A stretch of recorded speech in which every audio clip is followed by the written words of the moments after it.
Good afternoon, everybody. Hello, Dr. Miranda. Dr. Miranda. Hello. Good evening. Hi, Frank. I haven't seen you all day today. Where have you been? Who? Board President Flores, are you there, sir? Oh, I'll be quiet. Oh, sorry, yes. So this evening, just to let you know, we have Miss Melanie Valdez. She is assisting us with the board presentations this evening. Want to let you know, and we also have our sign language interpreters on as well. Okay, will we need to pause for them so they can switch off? No, not at all. They're ready to go. Okay. Yay, Melanie. Yay! I know. This is a whole new world for me, so. Miss Harrow's trying to get on. We have you. I'm sending her the panelist link. I don't know if you see her in the attendees. I'm sending it to her right now. Let's look at the.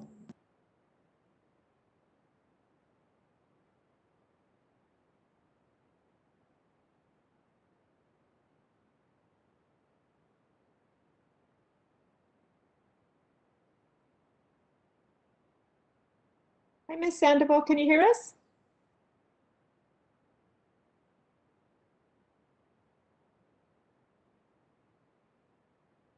Hi, Joanne.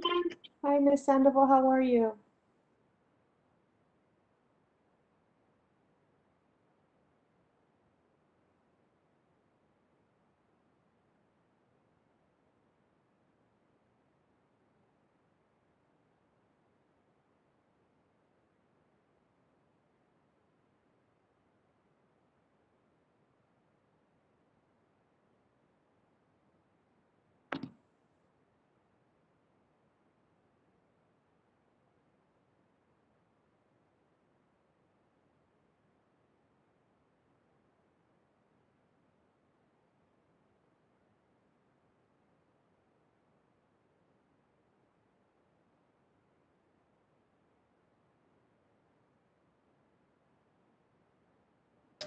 Joanne, are all board members online, or are we still waiting for Ms. Harrow? We are still waiting for Mrs. Harrow. Should be just a second.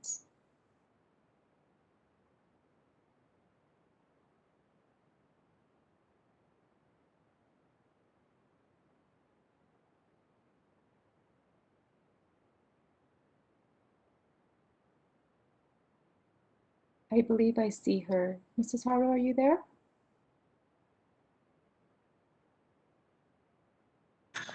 Joanne? Yes, I'm. Okay, Can you hear okay, us? I don't know why I can never get on. That's odd. I'm going to schedule something for us next week so we can make sure we fix that. Okay, thank you. You're welcome. Mr. Flores, all 7 board members are present. Wonderful. All right. Well, with that being the case, we will go ahead and call to order tonight's meeting for the Colton Joint Unified School District Board of Education on today, May 6, 2021. At this time, I will ask for Ms. Medina to please take roll call for the board members. Mr. Ibarra, Present. Mrs. Harrow, Present. Mr. Flores, Present. Ms. Doreen Ojeda, Present. Ms. Sandoval, Present. Mr. Fuentes, Present. Ms. Adigui. Present. Thank you. Thank you for that. We will go ahead and open our meetings as we do each meeting with the Pledge of Allegiance. At this time, I'd like to ask our Vice President, Ms. Board Member Bertha Adigui, to please lead us in the Pledge of Allegiance. Yes. Please stand.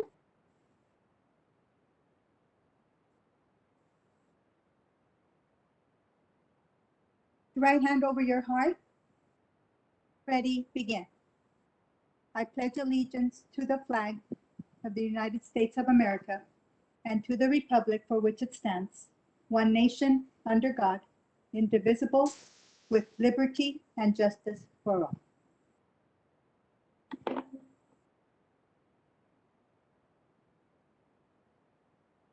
Thank you for that, Board Member Adigui. First item on the agenda is the adoption of our agenda. We do have some recommended changes to the agenda.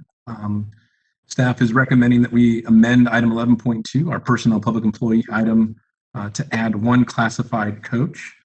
That is our choir accompanist, co-ed. Mr. Superintendent, at this time, are there any other recommended amendments to the agenda? There are not at this time, Board President Flores. Thank you.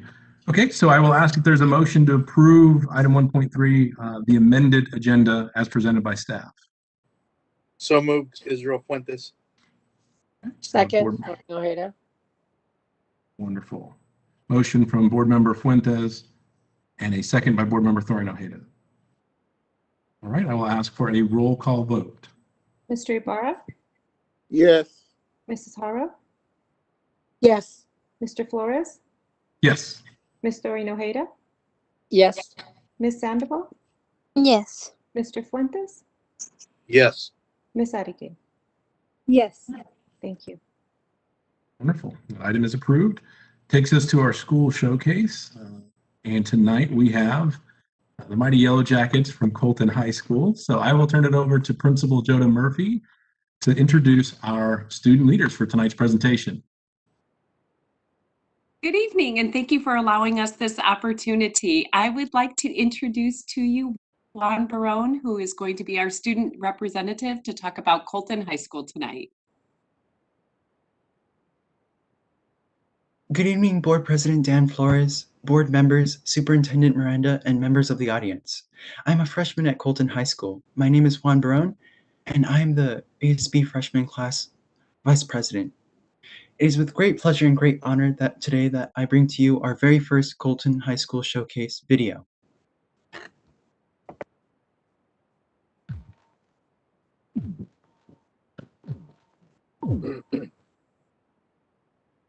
Hi, my name is Anicia Ornelas from Colton High School, and here are some of the things we've been doing at CHS. On April 27th, Colton High School had a good luck drive-through where students came and picked up any supplies needed for testing and received goodie bags. I know that a lot of our students are testing right now, like doing CAT tests or AP tests, and I just wanted to wish you guys luck. Hello, I am Hunter. I'm going to share about the successful wellness fair that happened in March. We had over 400 students and parents and community members attend throughout 3 days to learn about self-care and gain health resources. We worked many hours in the Wellness Club to invite 15 presenters and organize the event. We learned about eating, exercising, and writing to help ourselves and others. If you have missed it this year, make sure to mark your calendar for next year in March. Colton High School has also recently started to allow students back onto campus to help set up and decorate for upcoming events, such as Senior Sunset and Senior Sunrise. Hello everyone, I'm Catalina again, and I'm here to talk about the senior banners. It was a way to show appreciation to every student this year for being a senior and knowing that we got through this hard time. Hello members of CJUSD. My name is Jocelyn Jason, and I would like to introduce a new tradition that has begun at Colton High School, Mr. and Mrs. Yellow Jacket. Mr. and Mrs. Yellow Jacket are two seniors who are nominated and elected by their peers as well as their teachers to be the most outstanding students for their senior year. The top 5 boy seniors, Adrian Arciniega, John Aguilar, Isaiah Duran, Isaac Moreno, and Robert Rodriguez, as well as the top 5 girl seniors, Crystal Castro, Jocelyn Jason, Catalina Guillen, Daisy Nahar, and Samantha Ruiz were nominated the most and were placed on a ballot scheduled for April 16th. The ballot closed April 26th at 3 p.m. Nominees had the chance to campaign through social media as well as the CHVO weekly video announcements. The Mr. and Mrs. Yellow Jackets winners will be announced during the senior award ceremony on May 15th. Their prize and recognition plaque will be given to them at this time. We are very excited to see who our first Mr. and Mrs. Yellow Jacket will be at Colton High School. During the second semester here at CHS, ASB finally hosted our first senior activity with Senior Sunrise, and that happened on April 30th from 5:15 to 7 a.m., which allowed seniors to come together, eat food, and watch the sunrise while being socially distanced. It was a great first activity to start, and we have many more to come. Hi everyone, I'm Marissa, and I'm here to give you some new info about the Colton merch store opening up at Colton High School sometime during summer. Also, don't forget, there is going to be a website going out to emails pretty soon. Have a good day, Yellow Jackets. In April, leadership groups such as ASB, Link Crew, and Renaissance began conducting interviews for their applicants for the 2021 to 2022 school year.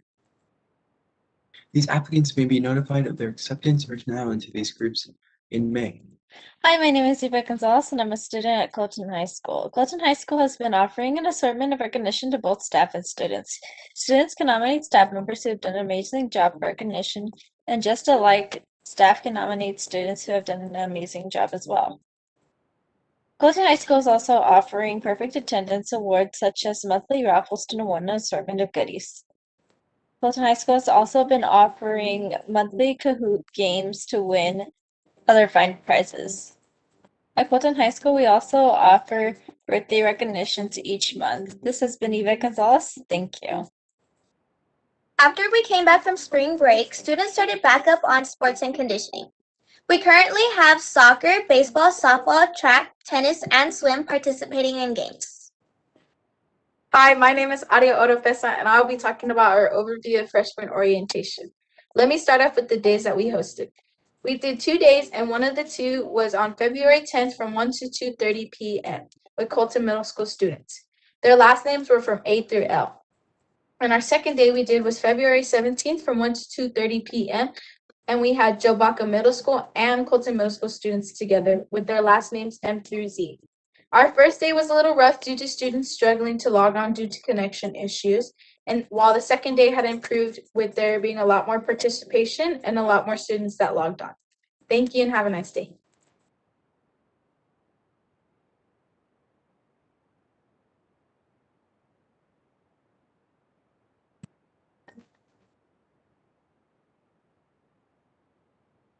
Thank you for watching. We hope to see you at our events and graduation.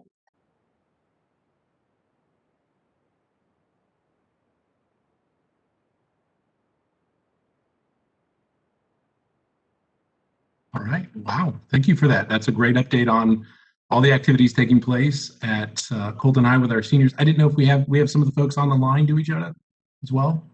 So I wanted to make sure that our board members had an opportunity to thank the students for the presentation and ask any follow-up questions. So do we have any questions from board members? This is board member. Flores, I'm sorry. Go ahead, Ms. Yeah, we'll go Thorino, Ms. Thorino Hida, and then Mr. Fuentes, please. First of all, I'd like to thank the students for the great presentation, particularly being able to see their faces when they were speaking. I missed seeing the kids, and it was really fun to see the enthusiasm and their expressions as they were sharing what they're very proud of because they worked hard for it. So thank you so much. You did a nice job, and really appreciate you being here tonight. That's it. I also wanted to thank you, Board Chair Flores. I also want to thank each and every one of you for the presentation. It was phenomenal. A lot of great information, a lot of great activities. I'm glad to see the students, like Mrs. Thorino Ojeda said, they're out there having sports. We could see you guys excited about things that are happening. I can't wait till graduation. I tell you, can't wait till graduation to be able to see you guys in person and at least fist bump you and say congratulations, you know. So I'm excited about that. And I like, you know, like I said, I thank you to ASB, the Link crew, all the students that were involved in bringing this presentation to us this evening. Thank you very much. God bless you guys. And that's all I have. Thank you. Thank you, Board Member Fuentes. Other comments or questions from board members? Yeah, I would like to just say thank you to the students for their presentation. They, you know, they exemplify the work. They've been able to, students have been able to withstand and recover quickly from any situations that have been thrown at you this year. And for that, you should, and you know, you've been flexible and you've been able to adapt to things. Luckily, things are looking. I am absolutely looking forward to at graduation. Keep up the good work, boys and girls. Great. Thank you for that, Board Member Rodriguez. Any other board member comments or questions? And I just want to reiterate what my colleague said. Thank you for your wonderful presentation. It's a great job. And we really look forward, after the year we've been through, we look forward to seeing you at graduation. Thank you. Great. Other comments or questions? Again, I want to congratulate the seniors. I continue to be amazed how incredibly resilient, how creative, how positive our students, particularly our seniors, continue to be. There's a lot of activities to get in a short amount of time, and you're doing it with enthusiasm, you're doing it with fun, you're doing it in a safe way and a responsible way, which I appreciate. It sets an example for, I think, the underclassmen at the high school. And like everybody, I cannot wait for graduation. It's going to be really the first chance for all of us to get together in a safe and smart way, but still celebrate together an incredible moment in every student's life. So I'm excited to have an in-person graduation at Colton High School's Memorial Stadium, the stadium where I graduated, to be there with all of you again, to hear your names called, and to be able to give a virtual high five or fist bump. I'm sure we're not shaking hands like we normally do, but that's okay.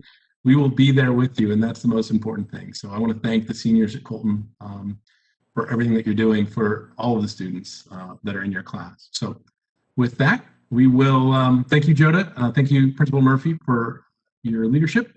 And we look forward to lots of the activities taking place and, of course, graduation. So thank you so much. All right, that takes us to the next item on our agenda. This is a little bit unique for this agenda. We do have a closed session item that we will need to jump into on the front end. Typically, we have closed session on the end. We will have closed session on the end as well, but we do have a pressing matter that needs to be addressed at this juncture in the meeting. So what we will do at this time is adjourn open session. The board will convene in closed session, take care of our business there, and then we will reconvene in open session and continue with the rest of the meeting. So just for the public's awareness and everybody that's listening in, we will take a pause, hopefully a relatively brief pause, 15, maybe 20 minutes, and reconvene back in open session after that. So I will go ahead and close the open session, and we will adjourn into our closed session, item 3.1. We'll see you guys in closed.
Okay, let Shane know. Shane and Melanie, is there a way for you to make Ali or Gil a panelist right now?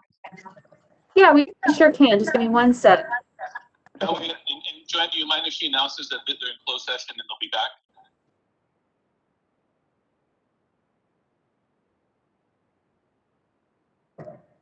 Thank you, panelists, right now. Ali's going to make an announcement to some of our Spanish-speaking parents, or Gil will. Okay, perfect. Should I still bring in Ale? Yeah, go ahead. It's up to Gil if he wants to announce it or if he wants Ali to. That's fine, just make panelists, then I'll mute the mics.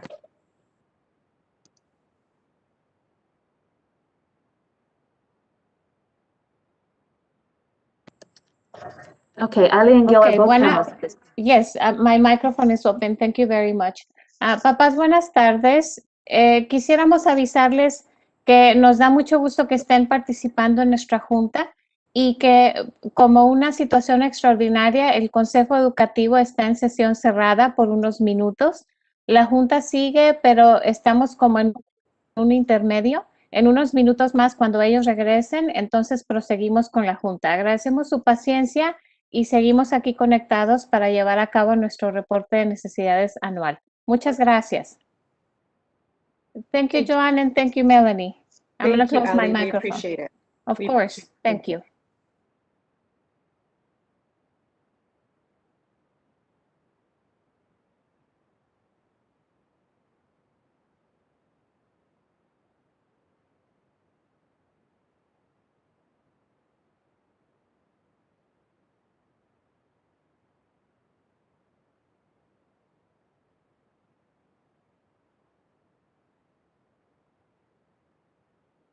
Lori, I just want to make sure your mic is good. I made you a panelist.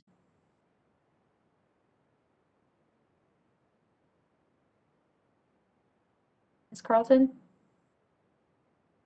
Yes, I can hear you. Thank you. Perfect.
Owen, I went ahead and made you a panelist. I just want to make sure your mic works.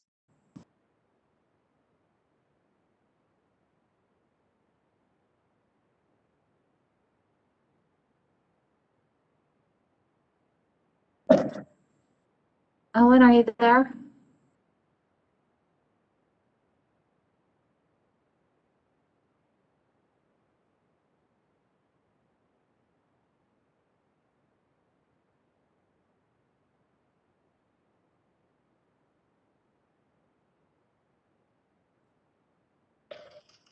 Melanie, I'm sorry, who were you looking for? I was looking for Owen Chang. Okay, I thank just want to you. make sure his mic works. You're welcome. Yeah.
Owen, I went ahead and made you a panelist again. Can you hear me? Yes, you're good. Okay, great. Thank you. Yeah. Yeah, apparently it didn't work, so I log out and log back on again. So, okay. Thank you. Perfect.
We are back, Joanne.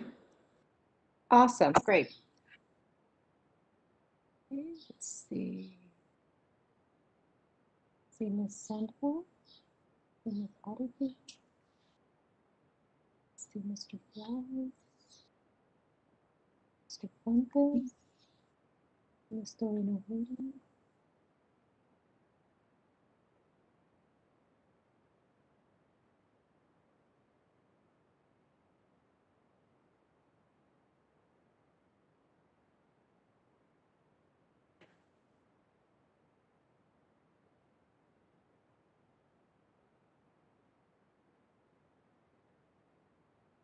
We're missing Mr. Ibarra and Ms. Haro, is that?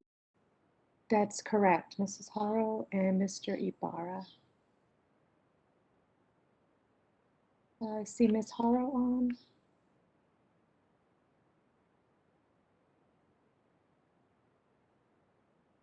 Just waiting for Mr. Ibarra.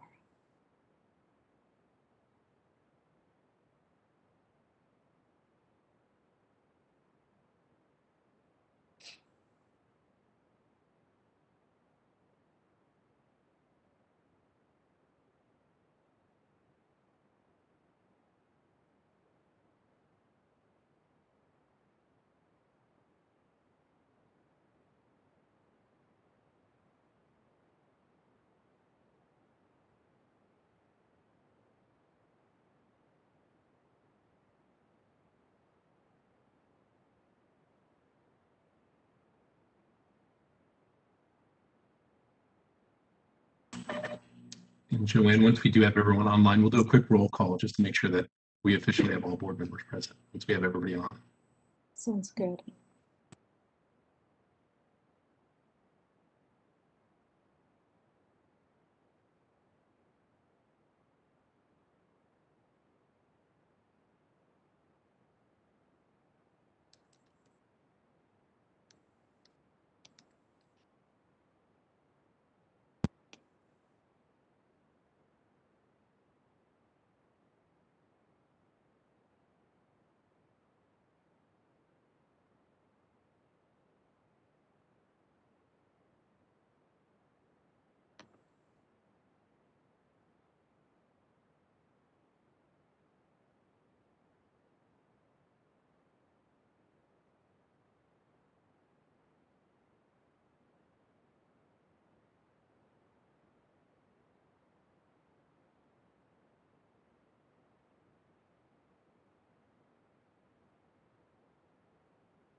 I just text him right now as well.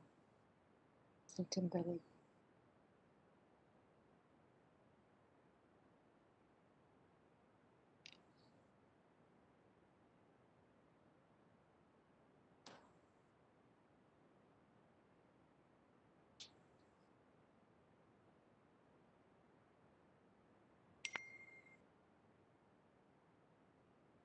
He's trying to join. Let me see.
I sent him the call-in number as well.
Joanne, I'm going to give Mr. Ibarra the call-in number so he can. Okay. I gave it to him as well, and he provided another link.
He's going to try to call in, Joanna. Give him the number. Okay, thank you.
Does he also need like the panelist number?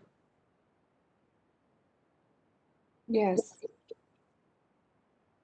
Okay.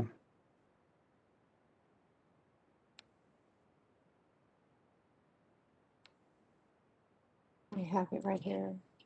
I can also make him a panelist when he joins as well, so as long as he gets here. Okay. And I sent it to him also.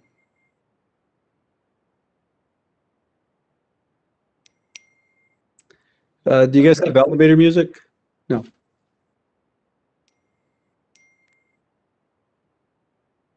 Okay.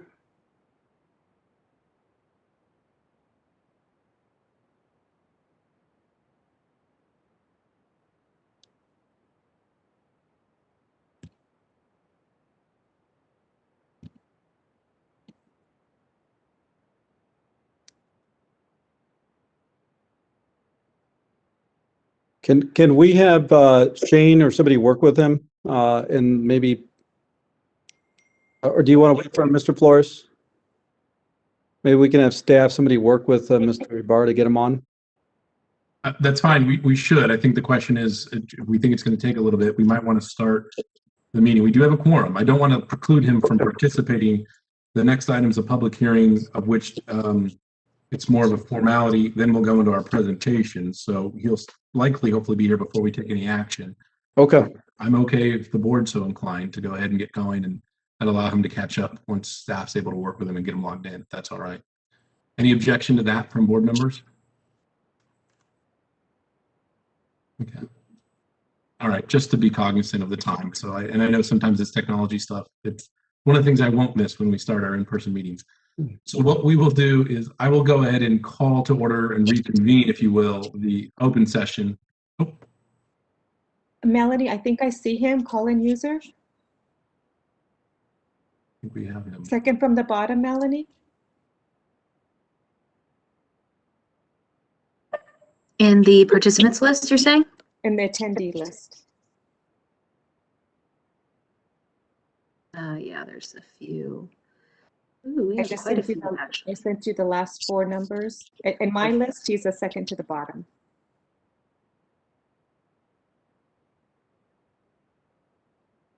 I'm almost positive that's him. Of course, it doesn't show me the last three numbers. Oh gosh. Oh, gosh.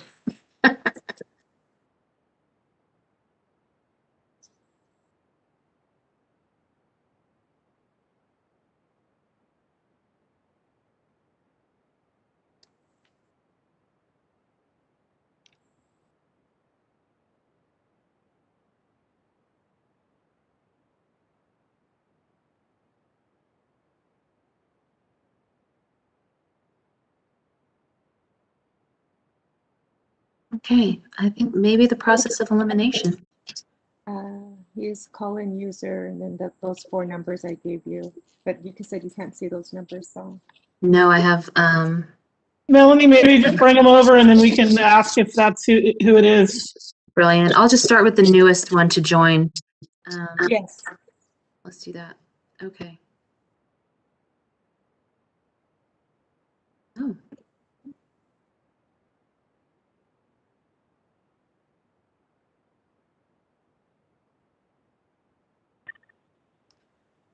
Hi, is this Mr. Ibarra? Someone by the phone number 90972 so.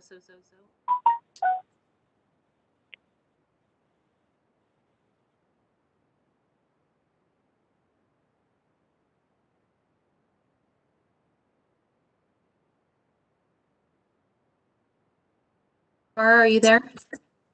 Yes. That's him. Brilliant. Awesome. I could hear you guys talking, but I couldn't reach you guys. We're sorry. That's okay. I don't know what's going on. We're just glad we typically I found don't you. have this kind of problem. All right, glad to have you online, Frank. So no worries, technology is Okay. a challenge for all of us. What we're going to do is we'll go ahead and do a quick roll call vote. We'll call to order and reconvene our open session for tonight's meeting. I'll ask a roll call, attendance. I'll ask Ms. Medina if you'll please do a quick roll call. Mr. Fuentes? Here. Miss Adige?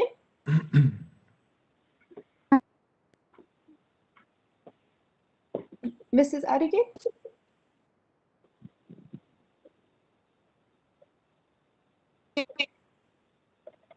Mrs. Hara? Here. Mr. Flores? Here. Mr. Ibarra? Here. Ms. Doreen Ojeda? Here. Ms. Sandoval? Here. Thank you. Right. All board members are present and accounted for. So this takes us to our next item on the agenda, which is our public hearing, item 4.1. This is a public hearing concerning the public disclosure requirements of AB 1200 for the certificated salary adjustments for the 2020-2021 school year, adjustment for the 2020-21 school year. At this time, I will open the public hearing, and I will ask Ms. McKee if we have any public comments specific to this hearing. We do not. We do not. Okay. That being the case, I will close the public hearing and then reconvene our regular board meeting. That takes us to our agenda items 5.0, special presentations. We have two wonderful presentations lined up today. Our first one is item 5.1. This is our employee recognition presentation. So I will call upon our Director of Human Resources, Ms. Lori Carlton, to please give this item's presentation. Hi, good evening. Good evening, Board President Flores, board members, Superintendent Miranda, and members of the public. The Human Resources Division would like to congratulate our March-April Employees of the Month. It's always an honor to be nominated and selected among the thousands of dedicated employees. All of our nominees and award winners show dedication, passion, and commitment to making our district the best it can be. Our March-April Employees of the Month are Classified Employee of the Month, Aurelia Lizarraga, from Maintenance and Operations. Aurelia is a hard worker who always does her best just because it's the right thing to do. She is extremely kind, courageous, and determined. She is known as one who puts others before herself and does her best to make others feel 100%. Her positive attitude is contagious. Aurelia exemplifies the work ethic and dedication we strive for at CJUSD. Congratulations, Aurelia. Our Certificated Employee of the Month, Patricia Pawner, the teacher at Bloomington High School. Patricia has been an exemplary world language teacher and leader at BHS for the past 21 years. During her time with CJUSD, she has been vital to the multicultural program, the Fall Festival, and many more outstanding programs. In addition, Patricia has been a mentor for new teachers and has positively influenced generations of students. As her career comes to an end, it is with great honor that we recognize Patricia Pawner for her years of dedication and her outstanding accomplishments. Our Management Employee of the Month, Dr. Michelle Bonilla, Principal of Pressmore Elementary. Dr. Bonilla is recognized as a fair and respectful administrator who treats others with a caring heart. She has gone to great lengths to reach out to staff, students, and community of Crestmore ensuring that they had all the necessary resources to be successful during the shutdown. Michelle exudes a quiet strength that motivates her staff and empowers them to do their best. She is humble and never looks for recognition. Dr. Bonilla just does the right thing for the right reasons. We are proud to honor her for her strength and leadership. Congratulations, Dr. Bonilla. We offer a heartfelt congratulations to all of tonight's winners, and we encourage our CJUSD staff to continue to acknowledge and nominate more outstanding employees. Thank you very much and have a good evening. Thank you so much for that presentation, Director Carlton.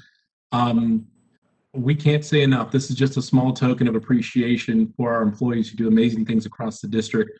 What's wonderful about this recognition, of course, is that it comes from peers and people who work daily next to these wonderful individuals. So they work with them on a regular basis and are acknowledging that. I look forward to, as I'm sure our colleagues, when we can do this again in person, of course, so that we can thank our staff in person. And one of my favorite parts of this presentation, when we get to do it in person, is having family present to participate in that. It's been a bit of a tradition. So please convey to all of the awardees how much we appreciate their incredible commitment to our students and to our school, and let them know that we look forward to seeing them soon. And we look forward to more employee recognition presentations, ideally, like I said, knock on wood, down the road here in person. So we appreciate it. Thank you so much.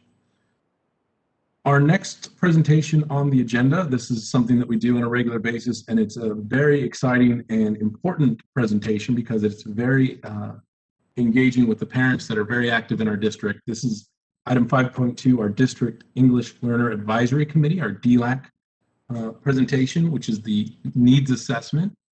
I'll let Dr. Peterson segue into this, but I want to welcome virtually all of the participants, not only our staff, but our amazing parent leaders who participate tirelessly and with all of their effort and energy to be part of our DLAC. If you've not had an opportunity to see our DLAC in action, I encourage everyone to do so.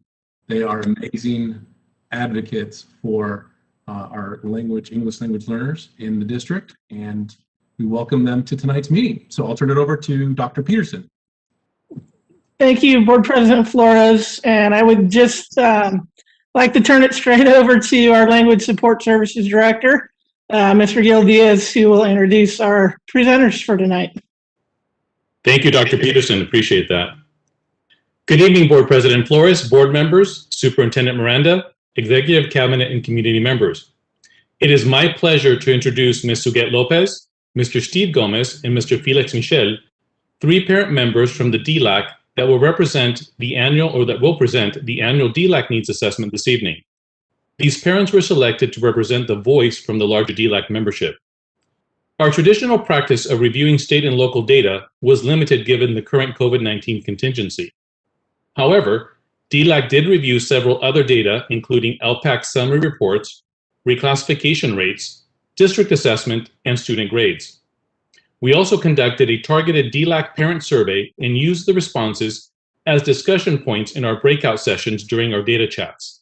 Our parents engaged in multiple virtual conversations and shared qualitative data using Padlet, Jamboards, and Mentimeters, of which I am very proud of our parents for fearlessly pushing themselves to learn so many new technology tools, just like our teachers and students have done.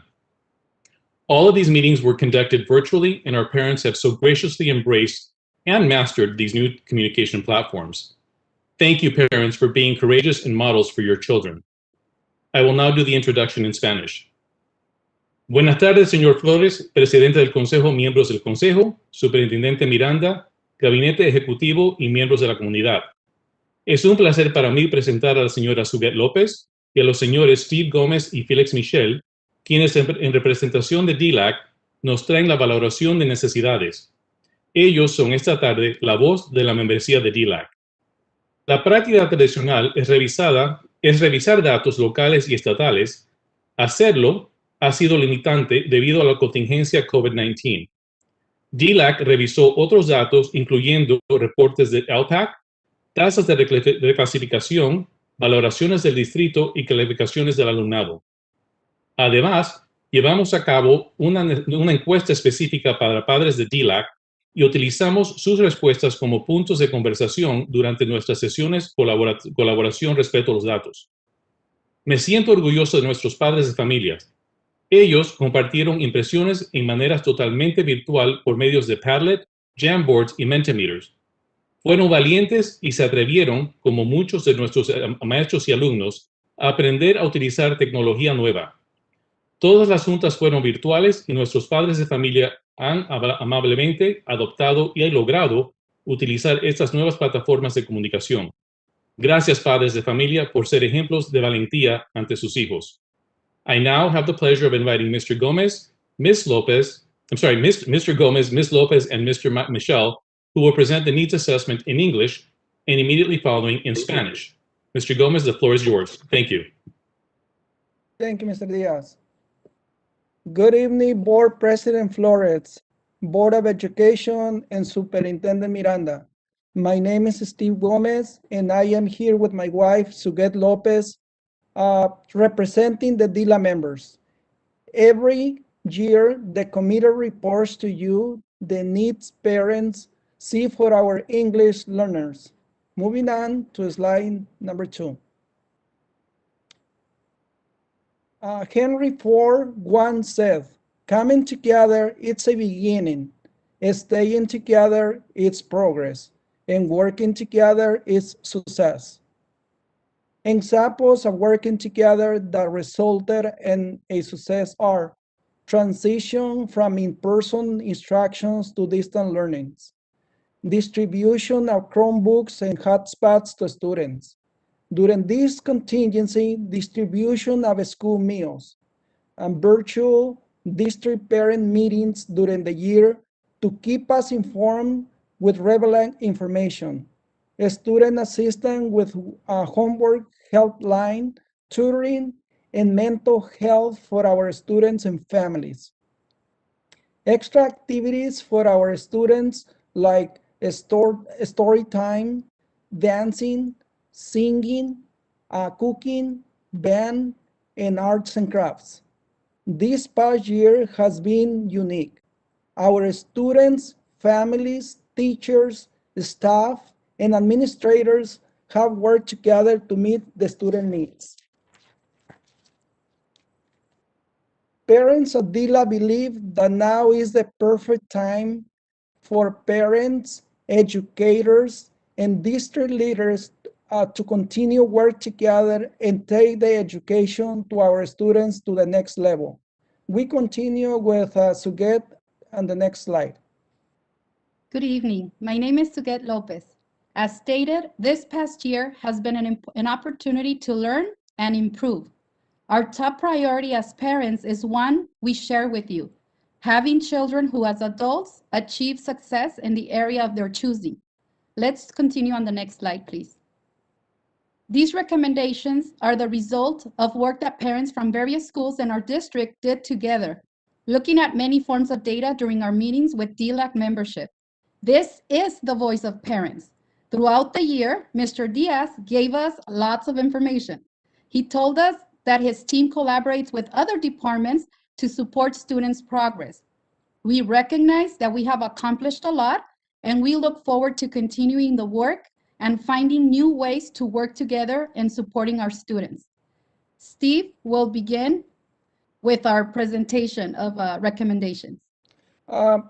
Thinking of the return to school, we can mention that some schools have opened the opportunity to visit the school before classes start to see the physical adaptation. This can be the transition of the students as we consider the safety and well-being of everybody.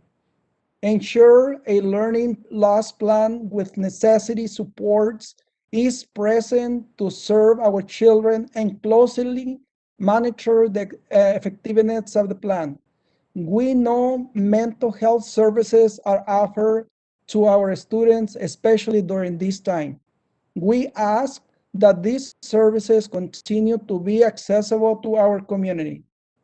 Let's go to the next slide, please. Next slide, please. Yeah, there you go. Thank you. Parents appreciate teachers who look at the students' culture and background and see potential and capacity in them. These teachers know how to build the students up. We want students to be affirmed by all educators. When our English learners are in their English, math, science, social science, and other classes, the support to the student needs to continue this happens more easy when teachers value the language and culture of the child. Moving on to slide 7. Mathematics is an area where we want to see improved student grades. We ask that administrators monitor effective math instruction and review math passing rates. Many of our secondary students struggle in math, especially our English learners. For the past 2 years, 2018-2019, ELs remain in orange on the California dashboard. We request support for secondary math teachers to improve their instruction. Moving on to the next slide, please. Continue to invest and support the growth of district parent leaders and the expansion of the current leadership cohort, and provide all the necessary resources to our family engagement program manager and the site community liaisons to work with us. The level of access and communication with families during COVID-19 improved from sites and from the district. The virtual access allowed many parents who historically have not been able to attend, opened new opportunities to participate in various meetings. We would like to recommend that the district and sites continue providing these virtual meetings in the future. Next slides, please. We are pleased with the dual immersion expansion and want to thank the Board of Education, Executive Cabinet, and Language Support Services for their leadership and support. Significant opportunities for our students to become biliterate are part of the components to enhance their ability to function in the global society of today. We ask that in 2022-2023, you consider that dual immersion continues to expand to additional sites. For students who have missed out on dual, explore opportunities for them to gain some level of bilingual skills. We commend the district for its continued support and commitment to increasing numbers of students who earn their state biliteracy seal and want to keep the momentum. Let's move on to the next slide, please. The dual immersion program is undeniably an asset program to our students. We wish that the implementation of dual immersion is consistent with the standard of excellence that the district upholds, and that DI teachers enhance their biliteracy skills to sharpen their Spanish literacy skills. And we continue with Steve on the next slide. This slide speaks about a consistent challenge for families with the students in secondary. How can this be addressed? When errors in attendance are marked, students attempt to solve. Parents attempt to solve by also reaching out to teachers, and oftentimes they don't get a response. Let's move up to the next slide, please. Having clean facilities and in good repair is fundamental for students to feel proud and accordingly take pride in their learning experience and be part of an environment of all-around excellence. We want to be part of the culture that strives to provide our students with clean schools that are safe and updated. Suget is presenting the next slide. We want to reiterate to you that we are part of the list of stakeholders, a consistent influence in our children, and we are here to continue to work with you. Teams perform well when there is consistent and clear communication, and when the members of the team look to each other for actions that contribute to the achievement of the common goal, successful students. And now Steve has the next slide.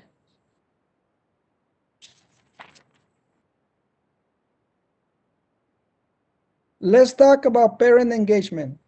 This year, there has been a strong emphasis for all parents to have access to the parent portal. It can be a great tool for parents to actively collaborate with teachers to ensure students are performing well. We request that the same information that is available to secondary parents in the parent portal also be made available to parents of elementary school. Also, as important, many of us monitor our students' grades, but there is an amount of teachers who do not update the students' grade information for weeks and sometimes for months. When we have reached out to them, they ignore our emails or they respond saying that it's something that they are not mandated to do. Next slide, please. We look forward to having a parent center where parents from different schools can come together and further our capacities, collaborate, and continue to contribute to our district moving forward. We are excited to hear that a parent center will be opening soon in the new Washington building. Thank you. And let's move on to the next slide, please. Communication is key. As we stated at the beginning of this presentation, coming together is a beginning, staying together is progress, and working together is success. As we strive for success, we recommend that the district invites more parents and from diverse backgrounds to sit on the various district level meetings, like I have experienced in DSDP. More parents would welcome these opportunities. Next, please. We also ask that schools answer parents' phone calls. We understand that sites have been open for limited times these past several months, but during open hours, many parents call and no one picks up the phone. Their calls are not returned. Similarly, there are teachers who ignore phone calls and emails. We understand that they are very busy, but it is important that we have open lines of communications with our teachers. Again, communication is key. Let's move to the next slide, please. ELAC is a committee for parents and English learners to collaborate with principals and to be informed about programs and services for their children. We have seen improvement with ELAC meetings of many sites this past year. However, there are still meetings that get rescheduled and sometimes canceled. We hope that moving forward, sites honor their ELAC meetings day as much as possible. We also ask that meetings will continue to be offered virtually even after we come back in person. Another impediment to the collaboration between parents and site administrators is that some are using interpreters who are unable to fulfill the role. The interpretation is not good and actually causes confusion. Next, please. This year, the district has offered a lot of parent meetings and workshops, and we appreciate very much. Many parents are now able to attend these meetings because they don't have the problem of transportation or babysitting. Please continue to offer meetings virtually. It has opened a new world to many families to access meetings they never could have in the past. Next slide, please. As parents, we are ready to be more active participants in the education of our children. We look forward to opportunities to work together with all of you because we stated earlier, it is evidence that we share a common objective. Let's move to the final slide. And I think this is the final slide. So we visit our quote again. Coming together is a beginning, staying together is progress, and working together is success.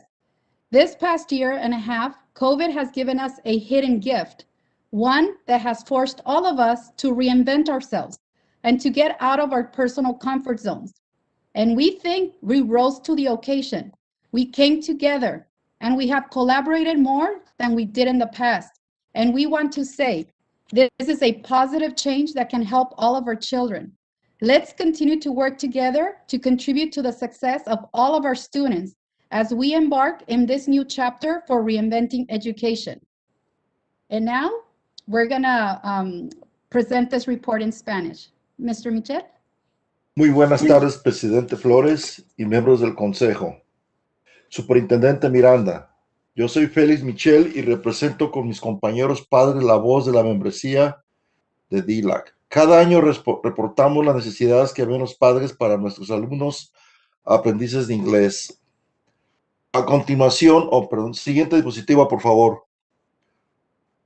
A continuación, palabras de Henry Ford: unirnos es un inicio, mantenernos unidos es progreso y trabajar juntos es éxito. A continuación, ejemplos recientes de trabajar unidos y que han tenido resultados exitosos.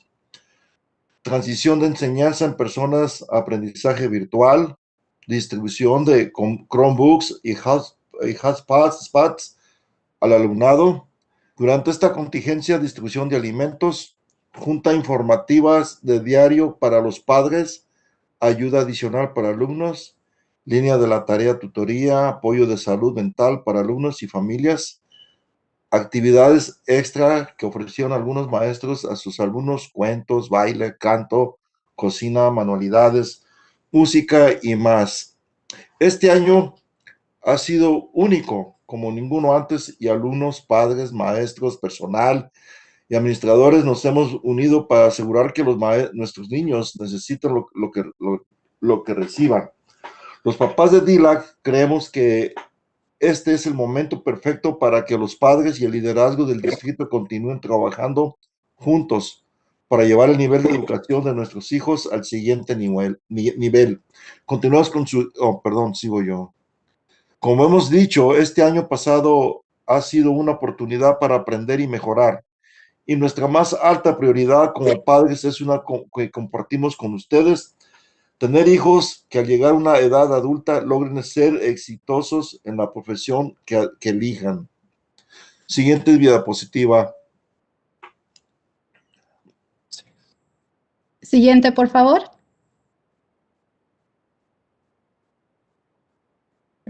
Gracias. Las siguientes recomendaciones son el trabajo de padres de escuelas del distrito que recibieron datos en nuestras juntas de DILAC. Esta es la voz de los padres. Durante el año, el señor DILAC nos dio mucha información. Nos dijo que su equipo trabaja con el resto del distrito para apoyar el aprovechamiento de los alumnos. Reconocemos que se ha logrado mucho y anticipamos que el trabajo continúe y seguimos encontrando formas creativas de colaborar y apoyar a nuestros hijos. Siguiente diapositiva. Pensando en el regreso a clases, mencionamos que hay escuelas que han abierto oportunidad para que los padres visiten su plantel antes de reiniciar clases en persona para ver las readaptaciones. Esto puede contribuir a la transición del alumno, ya que se sienta a salvo y tranquilo mientras protegemos a todas las partes. Asegurarnos de que un plan de recuperación de aprendizaje tenga los apoyos necesarios para servir al alumno y monitorear de cerca la eficacia del plan. Sabemos que especialmente durante este año, los niños han recibido servicios de salud mental. Pedimos que estos servicios continúen siendo accesibles a nuestra comunidad. Siguiente diapositiva. Los padres apreciamos a los maestros que consideran la cultura y origen del alumno y ven potencial y capacidad en ellos. Estos maestros saben edificar al alumno. Queremos que nuestros alumnos sean afirmados por todos los educadores. Cuando nuestros aprendices de inglés estén en clase de lingüística, matemáticas, ciencias sociales y otras clases, el apoyo hacia el alumno debe continuar y esto sucede con mayor facilidad cuando el maestro valida y valora el lenguaje y cultura del alumno. Siguiente diapositiva. En matemáticas debemos ver mejoras en calificaciones de los alumnos. Pedimos que los directores monitoreen eficazmente las enseñanzas de matemáticas y revisen las tasas de aprobación. Muchos de nuestros estudiantes de secundaria y preparatoria batallan con las matemáticas, especialmente los aprendices de inglés. Los últimos 2 años, 2018 y 2019, Nuestros ILS se han mantenido en color naranja en el tablero educativo de California. Apoyen a nuestros maestros de matemáticas para que mejoren sus enseñanzas. Siguiente diapositiva. Continuar invirtiendo y apoyando el crecimiento de los padres líderes del distrito y la expansión del actual grupo de liderazgo y dar todos los recursos necesarios a la coordinadora de la participación de los padres y al personal de enlace con la comunidad de las escuelas para que trabajen con nosotros. El nivel de acceso y comunicación hacia nosotros durante COVID ha mejorado en la escuela y en el distrito. El acceso virtual para los padres que antes no participaban han abierto oportunidad para que se presenten en las juntas. Queremos recomendar que el distrito y las escuelas sigan ofreciendo juntas virtuales en el futuro. Siguiente, por favor. Nos complace la expansión del programa Inversión Dual. Queremos agradecer al Consejo Ejecutivo, al Gabinete Ejecutivo y a Servicios de Apoyo Lingüístico por su liderazgo y apoyo. Parte de los ingredientes importantes necesarios para que nuestros niños funcionen en esta sociedad global incluye su capacidad en varios idiomas. Pedimos que en el ciclo 2022 y 2023 consideren expandir inversión dual en más escuelas. Si los alumnos no pudieron participar en inversión dual, ojalá que tengan la oportunidad de lograr un nivel de bilingüismo. Felicitamos al distrito por su apoyo continuo y el compromiso evidente para aumentar la cantidad de alumnos que cumplen los requisitos para recibir el sello estatal de sexto escritura dual y ojalá que siga aumentando ese número. Siguiente diapositiva. Señor Michel. Los alumnos. Deseamos que la implementación de Dual sea consistente con las normas de excelencia que el distrito sostiene y que los maestros de inmersión dual aumenten su destreza lingüística y capacidades en español. Siguiente diapositiva. Aquí hablamos sobre el reto constante que tienen los padres de alumnos en secundaria y preparatoria. ¿Cómo se puede atender cuando se marcan errores de asistencia en alumno? Intenta resolver los padres, intenta resolver y se solicitan ayuda al maestro. Sin embargo, con frecuencia el maestro ni siquiera responde. Siguiente diapositiva, Steve. Tener escuelas y oficinas limpias y en buen estado es fundamental para que el alumno se sienta orgulloso de su escuela y que eso influya en el orgullo que tome el estudiante hacia su proceso educativo y por ser parte de un ambiente integral de excelencia. Queremos ser parte de una cultura que se esfuerce por ofrecer al alumno escuelas limpias, seguras y actualizadas. Siguiente diapositiva. Queremos reiterarles que somos parte de la lista de los interesados en la educación y una influencia constante en nuestros niños. Y estamos aquí para continuar trabajando en equipo con ustedes. Un equipo se desempeña bien cuando hay comunicación clara y consistente entre sus integrantes y cuando los miembros del equipo se ven unos a otros al actuar haciendo logro de un objetivo común. Alumnos exitosos. Siguiente diapositiva. Hablemos ahora sobre la participación de los padres. Este año ha habido un fuerte énfasis en que todos los papás tengamos acceso al portal para los padres. El portal puede ser una herramienta grande, para que los padres activamente colaboren con maestros para asegurarnos de que el alumno desempeñe bien. Pedimos que la misma información a la que tienen acceso los alumnos de secundaria y preparatoria también la tengan padres con niños en primaria. También lo siguiente es importante, que muchos papás monitoreamos las calificaciones de nuestros hijos, pero hay una cantidad de maestros que no ponen o no tienen al corriente los datos de calificaciones de nuestros hijos. A veces pasan semanas y pasan meses y no ponen información al día. Cuando hemos pedido que actualicen datos, ignoran nuestro email o responden diciendo que no tienen obligación de tener los datos en el portal. Siguiente diapositiva. Hemos pedido un centro para los padres en donde nos podamos reunir para seguir aprendiendo, colaborando y contribuyendo al avance de nuestros distritos, de nuestros papás en el distrito y de las diferentes escuelas. Escuchamos con gusto que pronto abrirán un centro para papás en el nuevo edificio Washington. Gracias. Siguiente diapositiva. Como dijimos anteriormente, la comunicación es súper importante y unirnos es un inicio. Mantenernos unidos es progreso y trabajar juntos es éxito. Al seguir esforzándonos por el éxito, recomendamos que el distrito invite a más padres de familia de diverso origen para que participen en varias juntas de iniciativas del distrito, como la que he tenido en DSDP. Hay papás a quienes les gustaría participar. Siguiente, por favor. Michelle. También pedimos que las escuelas contesten el teléfono. Entendemos que están ocupados y que estos últimos meses han estado cerradas.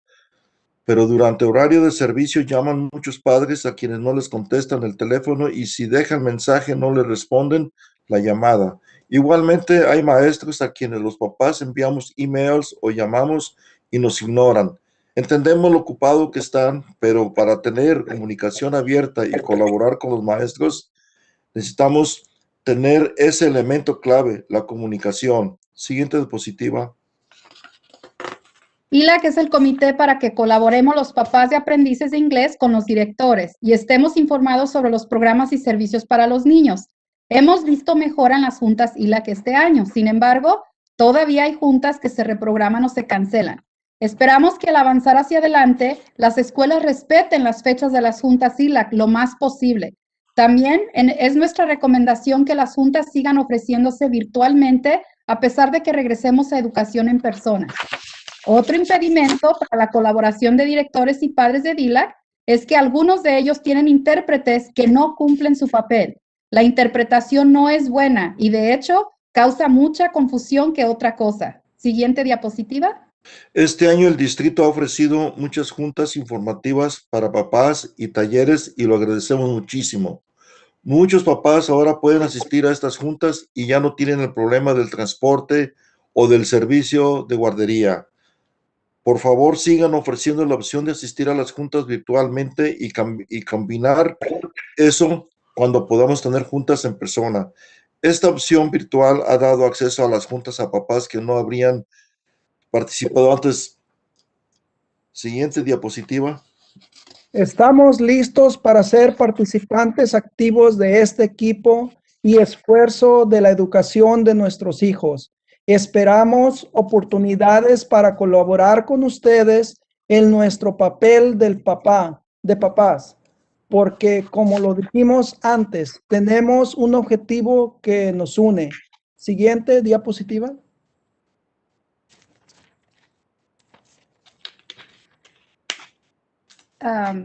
Regresamos a nuestra cita citable. Unirnos es un inicio, mantenernos unidos es progreso y trabajar juntos es éxito. Este año y medio de COVID hemos recibido un regalo escondido, uno que nos ha obligado a todos a reinventarnos y a salir de nuestras zonas de confort. Y pensamos que hemos logrado avanzar bastante, hemos logrado colaborar más que antes y este es un cambio para bien que beneficia a nuestros niños.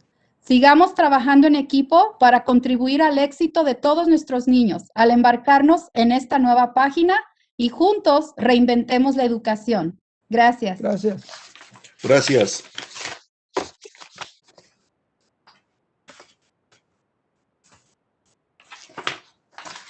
Any questions from the board?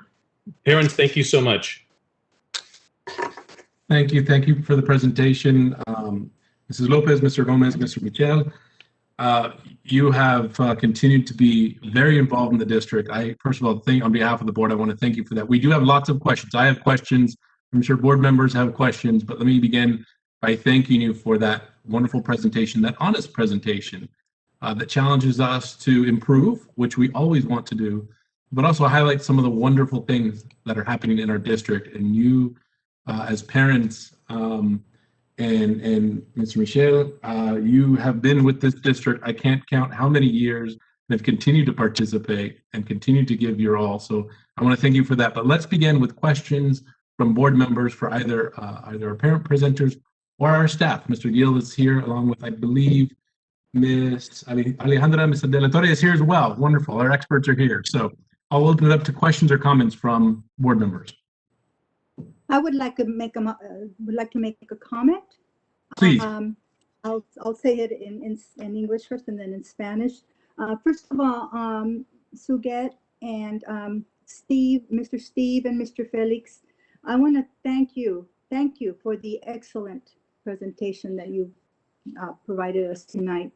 I appreciate the very specific laser-like focus that you have presented today on the areas that are going good, but also on the areas that we need to improve on and the areas that need attention. So for that, I thank you. Primeramente quiero darles las gracias a Suget, al señor Steve y al señor Félix y al señor Díaz y Alejandra. Gracias por esta excelente presentación. Gracias por el enfoque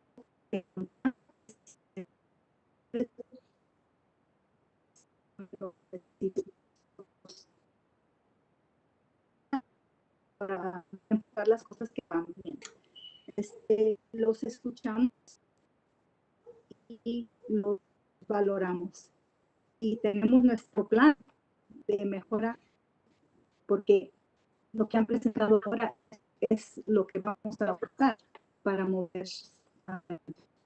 What you have presented us is our plan of action that we're going to move forward with.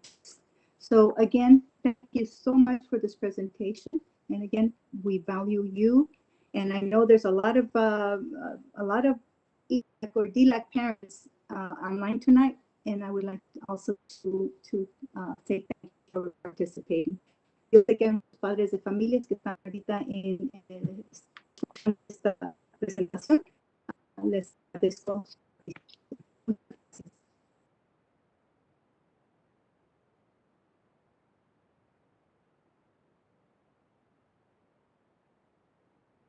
Thank you for that, Board Member Adeguin. Other comments, questions from board members?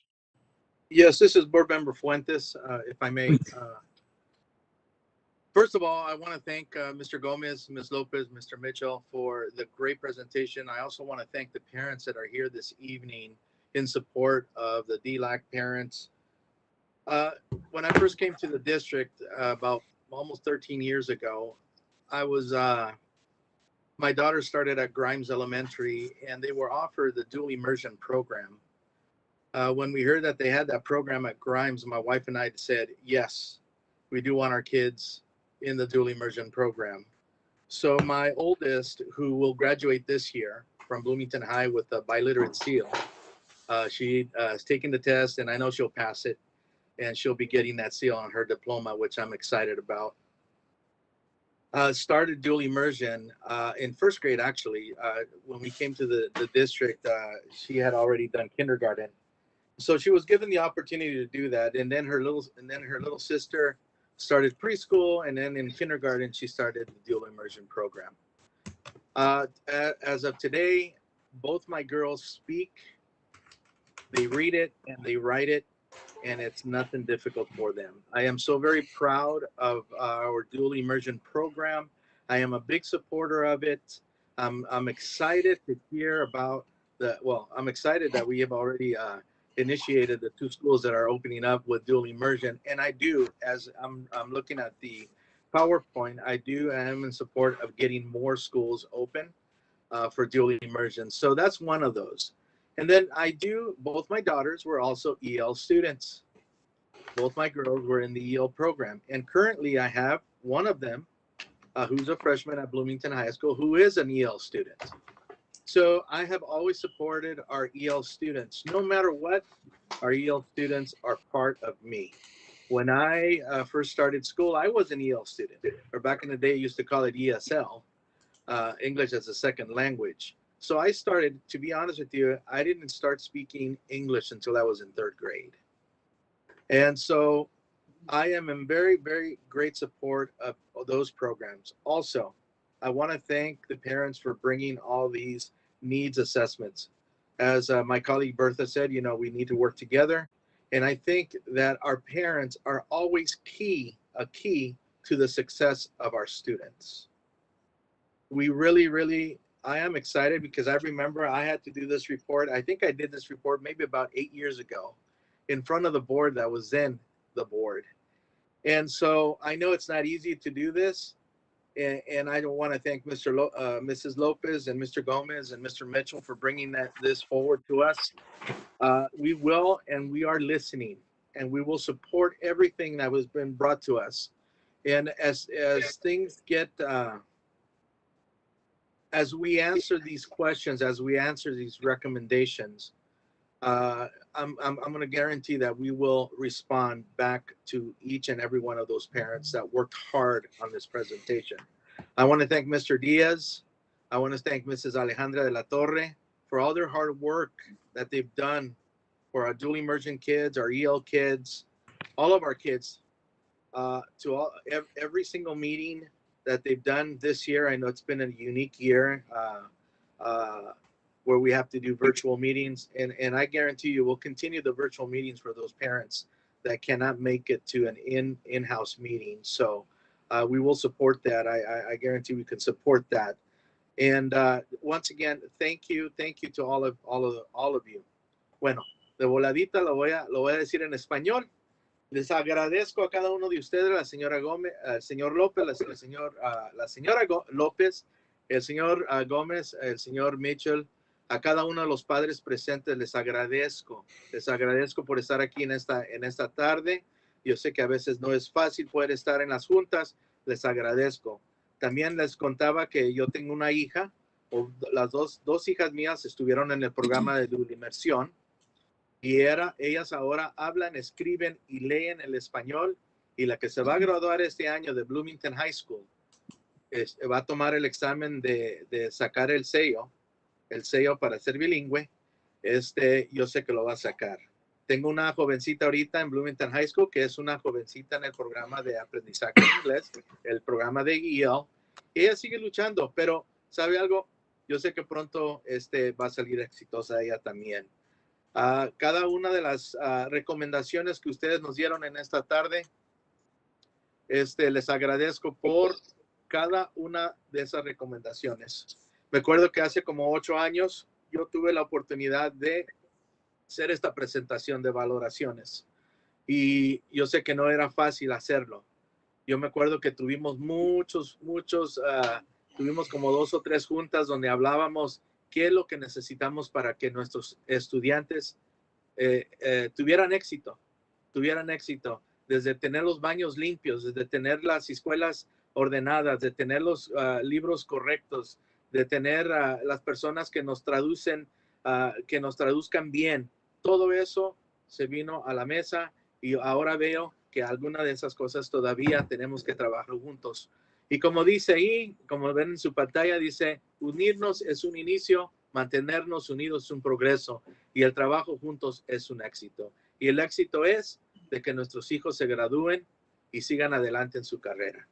Les agradezco una vez más a cada uno de ustedes, al señor Díaz, a la señora Alejandra de la Torre, por todo lo que hacen ellos diario en apoyar a nuestros estudiantes de dual inmersión y a nuestros estudiantes de aprendizaje en inglés, our EL students.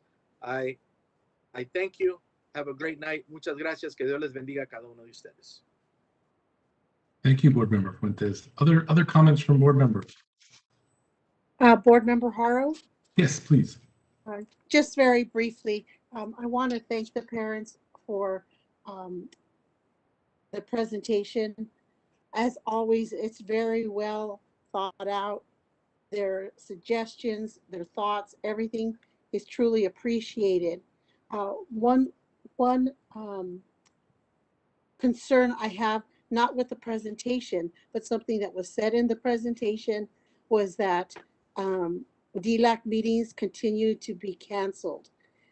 The last couple of times they've done this presentation, that concern comes up at each presentation.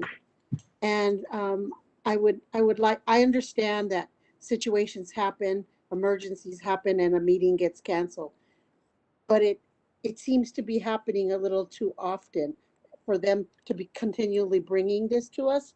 So I would like to see if we could look into why the meetings continually get canceled. These parents are so dedicated to their students and to making things better for not only their own students, but all of our students, that these meetings are important and need to be held. Whether there's 3 parents who attend or 10 parents attend a meeting at a school site, the meetings need to be held. So I would just like to see if we can find out, why they continually are being canceled. So that's my only comment. And again, thank you to the parents. Muchas gracias por todo. Gracias. Thank you, Board Member Haro. Other questions and comments from board members? I'd like to say a comment. This is Frank Ibarra. Please. Thank you, Dan. First of all, I want to thank the parents for the wonderful report, and like Mr. Flores said, the honesty surrounding the report. For years, I've seen this particular ELL program grow over the years, and it has a lot to do with the support of the parents and their dedication to their children, but also all the children that are in all our schools, and that's truly appreciated. I also want to say thank you to our staff. If it wasn't for our wonderful staff that is available, guides them, provides opportunities for the parents to be able to share how they feel and express their feelings in such a way. I think it's very, very important. They're an integral part. All these parents are integral part of our district. They provide us with a lot of knowledge, not only to us, but also to all our students as we move forward in the years to come. And I truly, truly appreciate all what they have done. And I just wanted to say thank you. Thank you to all the parents, those who did the report, and those who are out there that are not here with us, as well as our staff. I think we have a top-notch staff that does an excellent job in putting all this together. Yes, I'd like to see the meetings continue, like Pat was mentioning. I also noticed that they're requesting that more of our top leadership be more visible and in their meetings. And I think that once we start opening up and opportunities become more available, that majority of us will start getting out there again a little bit more and so forth. So once again, just want to say thank you. And thank you for a great job. Keep up the work. And, we're here to assist and help any way we can. Thank you, Dan. Thank you, Board Member Ibarra. Other comments and or questions from board members? I do, Dan. Please, start ahead. I'll start by thanking our parents for the very thoughtful and meaningful presentation. I especially appreciate the additional things that they'd like to see and ways that they believe that we can improve our program. It's not easy to get up, as Mr. Puentes said, and talk with all of us. When I think of parents and I think of boys and girls seeing their parents be so involved in school, I can't help but think, wow, those kids are really, really lucky that their parents are able to participate in that manner and be so involved, because you're setting a great example for them, and they want to kids want to please their parents and the adults. And I just think that you are giving them a gift that you probably don't even realize you're giving them, and they probably don't always see it as a gift either. But your interest in their education is the best success indicator that you could have for your kids. So kudos to you. I'm wondering if some of the reason for canceling meetings, and I'm not sure if Brown Act follows that, but if they don't have a quorum of the people who are in leadership, it may be that they cannot hold a meeting, and that could be the reason that they're not having it. If that's the case, if we do a virtual meeting, maybe they'd be able to participate virtually, and maybe we wouldn't have as many council meetings. I'm not sure. That would be a Mr. Diaz question, but that is a possibility. So thank you for your input. I know that our EL department takes all those things very seriously, and we, as Mr. Ibarra said, he's seen many changes over the years, and we just keep improving, and I'm grateful for that. So we take your ideas seriously, and I just thank you for all the participation and what you've done to help your kids get the education that we want them to get. So thank you very much. Great. Thank you, Board Member Thornhill. Any other comments or questions from board members? I've got just a few. I'll be brief, but I do want to start with a couple of questions of staff, some points that were brought up by the parents that I think are wonderful points. Obviously, not all of these things can be done overnight. They take time. I thought that the point made with respect to EL students in mathematics was a wonderful point. This is something that is data-driven, something that we can track, something that we can see tangible results. Again, a solution for that's not going to happen overnight, but I think if we can, as part of our action plan, identify not only making that a priority, but how we're going to make those improvements, and then how we're going to track those improvements, because we want to see the improvements over time through our scores and the performance of the students over time. So certainly that one's a long-term trajectory goal, but I would love to make sure that that somehow works its way not only into the EL plan, but into our larger plans that we put together for the performance for our students that we look at. Some of the issues mentioned by the parents, I'll say, are probably go across the board. They're not just with respect to our EL program. Attendance issues. I can tell you, I've had a couple myself. I've had my children marked absent when they were absolutely online. I think that's a large part because of the environment we're in. It's something that I want to make sure that, do we have accessibility, and maybe you can share staff, and this could be any staff that might be able to share, when a parent is made aware of an absence that they know is inaccurate. And again, I received a letter from the district that my student was absent for 3 days or so. We had to call the principal and the teacher, and we got it worked out, not a problem. But clearly there was a mistake made somewhere. What's the process? What should parents do? Whom should they contact? And certainly making sure that staff's receptive to that contact, that they're going to look into it and address it. What's the best process for that? The best process first is to contact the teacher, and that's always the best and first process. And at that point, teachers can do that. If that failing that would be to contact the site, if it's a site attendance department and or the site admin. Okay. And I think it's helpful that we can make sure our parents understand that that's what they should do, not to worry, not to get nervous, not to be afraid to reach out, because, you know, you may get a letter and sometimes it can be a little intimidating. You're thinking, oh my gosh, it's done. No. If you know it was a mistake, reach out to the teacher, reach out to the site principal, and they've always been pleasant and welcoming, at least they should be, and make sure that we have that conversation. And I want parents to know that they can pick up the phone and call. And making sure that somebody's there to answer is also important. It's been a challenge, obviously, during distance learning, as we begin to open up, making sure that we are very receptive and open to parents providing feedback or asking questions about things like absences and participation. So again, making that a priority is important. The other question that came up that I thought was really poignant is, there have been some positive things that come out of distance learning, like virtual meetings. This, for example, more people can participate. Is that something that we might be able to continue down the road? So as parents have said, we have a big district. Parents come from far and wide, transportation issues, work schedules. It's a lot easier to jump on your phone or computer than get in a car and have to drive to a school site or a district site. So is that something that we are considering continuing?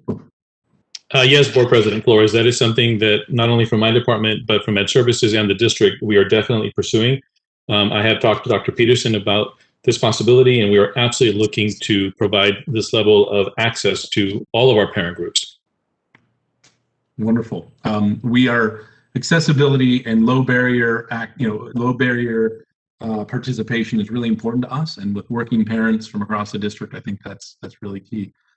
Last point that was made with respect to interpretive services and interpretation, the quality of interpretive services. I know that this has been a challenge in the past and a challenge across not just our district, but many districts because of the limited pool at times of interpretive services. So I don't know what the solution is for that, but I do want to make sure that we continue to work hard at providing quality interpretive services for all our students. And again, yes, while Spanish is the predominant language within our EL community, it's not the only language. And we have other languages that are we have talked about and making sure that we have quality interpretive services. We have American Sign Language interpretation for this meeting for that purpose. So the quality of interpretive services is a priority, and asking that there be recommendations brought back to the board on how to improve that, or do our best at least to provide quality interpretive services across the board if we're going to be truly inclusive. Mr. Flores, on that note there, because some of our parents are not understanding that are here from the DLAC in terms of, I believe, would it be okay if Alejandra put you on the spot to translate that a little bit? Sure. And I'm sorry, Alejandra, I know that you're shaking your head, so is that okay? I'm always ready, absolutely. Mr. Flores? And feel free to paraphrase, Ale, please. Okay. Oh, absolutely. Yes, my pleasure. I thank you for bringing this up. I think it speaks of the values of equity of our district and making sure that our parents understand. And I have been taking notes just in case, and I'm always prepared. So, gracias, papás, por asistir y por tener esta paciencia al escuchar solamente inglés. Aquí nos están pidiendo nuestros líderes que les dé una sinopsis de lo que han comentado cada uno de los miembros del consejo. La señora Reguín y el señor Fuentes lo hicieron en inglés y español, así que voy a hablar con brevedad sobre lo que dijo la señora Pat Harrow, el señor Ibarra, la señora Tori Nojeda y el señor Dan Flores en respuesta a esta presentación que han hecho nuestros padres de familia esta noche. La señora Harrow dio su gratitud y dijo que piensa que es importante que sigan ustedes involucrados, que los valoramos mucho y ha pedido que podamos investigar más a fondo por qué las juntas de ILAC se continúan cancelando. Las juntas de ILAC son importantes y son una plataforma para que ustedes, papás, trabajen con los directores. El señor Ibarra habló sobre ustedes, papás, los elogió, les dio las gracias y también dijo que parte del éxito de que tengamos papás tan participativos es que ustedes trabajan con miembros del personal que los acogen y que los ven con buenos ojos y los apoyan, y es una relación recíproca.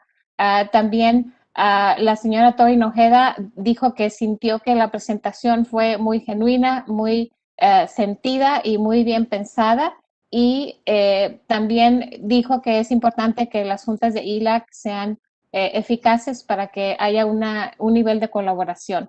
El señor Flores habló sobre su inquietud sobre las matemáticas y en respectivo a los aprendices de inglés, pero también al resto del alumnado, que es tan importante que todos los niños sean exitosos en matemáticas. Es algo que se puede tardar varios años, pero que podemos empezar a analizar datos y a dar seguimiento para que estemos certeros de que los niños van progresando en matemáticas, especialmente cuando están en secundaria. El problema de asistencia es uno que le pasó a él. De hecho, le mandaron una carta del distrito diciendo que su hijo o su hija faltó 3 días en la escuela cuando no era cierto, y dice que puede ser intimidante, pero la doctora Peterson le respondió que el proceso de corregir errores en los registros de asistencia es que los papás se acerquen al maestro, y si el maestro no es receptivo, entonces sigan la cadena de mando y hablen con el administrador escolar, y si no funciona, entonces se acercan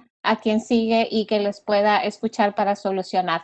La situación de los intérpretes es seria porque el intérprete es clave en poder contribuir a que haya una colaboración real. Así que vamos a ver unas propuestas y recomendaciones al Consejo para corregir esa situación y que podamos entonces seguir colaborando y ofreciéndoles a ustedes una calidad en interpretación que los lleve a que se sientan parte realmente del proceso de las conversaciones educativas. Algo en lo que coincidieron todos los miembros del Consejo que han hablado es que están felices de que más papás estén participando y han pedido que sigamos con las juntas en modo virtual porque eso ha atraído a muchos más papás. And that concludes the synopsis. Y con eso concluyo, papás. Wow. Great job. You covered it all. So I'll simply end by saying, again, how much I appreciate, how much I think we all appreciate the participation from our parents.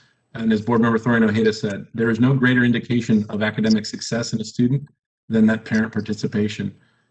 One last plug that I will give, something that we are one of the few districts to participate in regularly. We are one of the few in the area that is very active with HAKU, the Hispanic Association of Colleges and Universities. We are a K-12 district member of that organization, and we regularly take parents to the conferences. Hopefully, in a post-COVID world, we'll be able to do that again in person. But that experience, to take parents so they can see and experience, voice their opinion, participate, sends an incredible message to everyone in the district and in the community of how much we value that diversity and how important it is that every student should and will have opportunity for a wonderful education to pursue their college and career goals. And that's it, no qualifiers. This student, that student, from this place, that background, that background. The bar is set for all students to succeed, and we mean all students. And for our parents, language will never be a barrier for participating 100% in your student's education. That we will go out of our way to ensure parents have access to the information equally as well. Because equity is not just for the students, it's for the families, and it's for the whole community. Thank you so much for that. And thank you for the presentation. President Flores, may I add something to that? Yes. If I may. And we also belong to CABE, which is the Yes. California Association of Bilingual Educators. And, you know, we are a big supporter of that bilingual. As many of you know, we will have 2 new schools next year that will be dual immersion schools. And I just wanted to add that little note there because we do belong to CABE. And we do take parents to CABE also. And I know Ms. Alejandra has been part of that. Mr. Diaz has been part of that. And it's, hopefully now that things are opening up, maybe this year we can go back to CABE and get to learn what other districts and what other schools are doing in the bilingual sector of education. So wanted to add that. Thank you. Absolutely. Great point. Thank you, Board Member Fuentes. Okay, if Alejandra, I don't know if you caught all that, but I know that if you can try to translate that, por favor. Of course, claro que sí, con mucho gusto. El presidente del Consejo Educativo, señor Dan Flores, habló nuevamente sobre qué importante es la participación suya, papás. La señora Thorin Ojeda dijo que durante su conversación con ustedes que un indicador excelente de el nivel de desempeño que puede lograr un alumno es el apoyo y la participación de sus padres en su educación. Algo que también nos sentimos muy orgullosos como distrito es que pertenecemos a la Asociación de Universidades y Colleges o institutos vocacionales que sirven a una población hispana. Hemos históricamente participado en JACU. El año pasado presentamos como distrito ante JACU, tuvimos un taller y en general lo que queremos nosotros resaltar es que como distrito estamos enfatizados y empeñados en que todo alumno tenga oportunidades, que independientemente de su origen, de sus posibilidades socioeconómicas, puedan tener acceso a aspirar a un futuro brillante y profesional. Y para ustedes, papás, que el idioma no sea una barrera para que ustedes participen. Nos seguiremos esforzando para que ustedes se sientan que son parte integral de nuestras conversaciones y que hagamos los ajustes lingüísticos necesarios para que ustedes sientan que son parte de. Thank you. Thank you, Mrs. Del Torre. Of course. With that, again, thank you for the presentation, everyone. Thank you to the parents who did a wonderful job, and we look forward to more conversations about our programs and the way that we're going to improve things. So thank you so much. All right. Gracias, papás, por su participación y anticipamos el seguir esta conversación y, por supuesto, presentaciones en el futuro. Muchas gracias a todos. This takes us to our next item on the agenda, which is public comment. Just a reminder, we do have public comment for this evening's meeting. Public comment will be read by Ms. Medina. We do have a limit of 3 minutes per comment, and so we will have to stop after the 3-minute mark for any comments that exceed that. However, as a note to everyone that submitted public comment and that's listening tonight, know that we do have a complete copy of all public comments that were submitted. Those go to the board secretary and ultimately come to the full board and our staff. And we will have staff respond to any questions and concerns where appropriate. So at this time, I will turn it over to Ms. Medina to please read tonight's public comment. Thank you, Mr. Flores. Public comment number 1, Lisa Villa, parent. Good evening. I am still waiting for a response in regards to the suggestions I had for the Colton High in-person graduation. I have not heard a word from anyone, and we are getting closer as each day passes. Time is of the essence now. We need to know how you are planning to go above and beyond to show our seniors their value. Are they going to have fireworks? Will the graduation decor be upgraded? Will we be able to move graduation to June 15th, where there will be no more tears and less restrictions? Will us parents and family members be able to enjoy some time to spend with our graduates and other graduates, taking pictures and celebrating in a non-urgent fashion and negatively pressured to leave the stadium immediately following the ceremony? Of course, we should still be following the pandemic rules that have been implemented from the CDC and not your own outdated guidelines that are above and beyond the required CDC guidelines. Why is it okay for the community to have events and use our beautiful historic Colton High Stadium relentlessly for hours on end, but the Colton High graduates can't use it for hours on end? It's their field first and foremost. I'm a strong supporter of those other Colton community events held throughout the year at the Colton High Stadium.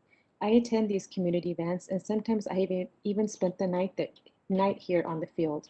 But yet it is only right that our students be able to enjoy their field and stadium one last time and not be rushed out.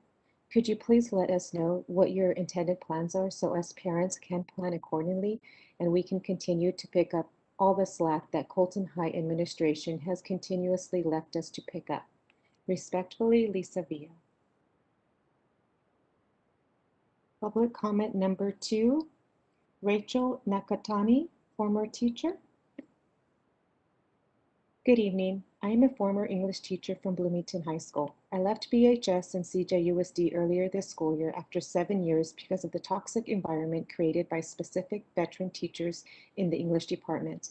I am addressing you today because I have heard that Dr. Heidi Strickwerda has resigned from her position as assistant principal at Bloomington effective next year, and I ask you not to accept her resignation. I have listened to countless teachers, parents, and students ask you to consider the same. I know these voices, I know their stories. I have taught these students. There is a reason all these voices have called out to you, and I ask you to listen. As a former English department chair, I worked closely with Dr. Strickwerda and witnessed firsthand the dedication and decorum with which she approached her position as AP. I saw her genuine concern for students and her respect for teachers who were doing their best to put the success of their students first.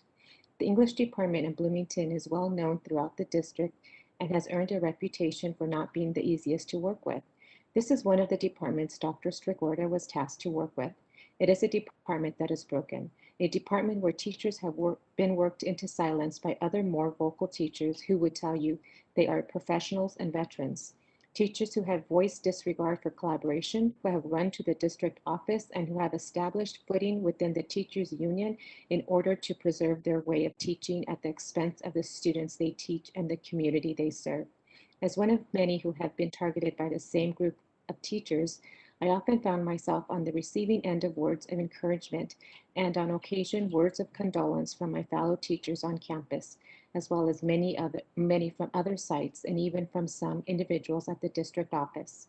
When Dr. Strickwerda joined BHS admin, she faced a tough job, but she rolled up her sleeves and dug in, working to make a difference in the lives of the students in the community. Dr. Strickwerda worked with RSP to foster collaboration between RSP and general education teachers in support of students. She continued to promote collaboration and data analysis within the ELA department. She is an advocate for teachers who want to feel supported in doing what is best for students. Dr. Strickwerda has been accused of overstepping and intruding on teacher meetings when in reality she was there at the request of the ELA, TOA, and myself, the department chair at the time. We requested admin's presence at our meetings because if not, specific teachers would yell at and denigrate others. The English department could not conduct professional, much less productive collaboration meetings without our admin present. She is an advocate for students who simply want support to be successful. Last year, she listened to a handful of students and language aides that were reporting a concern about lack of support in their English classrooms. Teachers responded to her initial inquiries with threats and subtly racist vitriol. When she persisted in advocating for the students, the offending teachers started filing subjective harassment complaints with HR.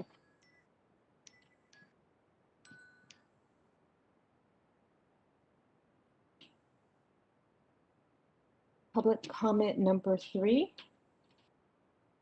Luis Lopez, former BHS student.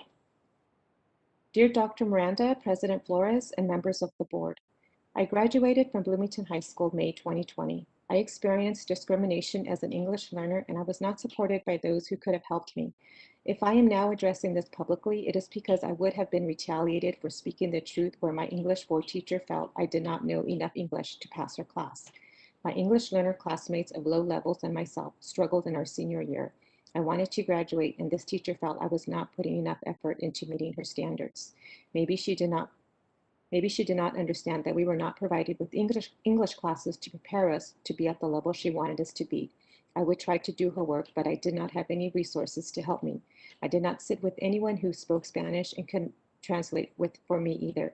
The hardest thing was that this teacher wanted the work finished during the period and wished I could have taken the work home and found someone to help me understand the lessons. When I tried to turn in my work, this teacher would not always accept it. She would not help me understand her lessons either.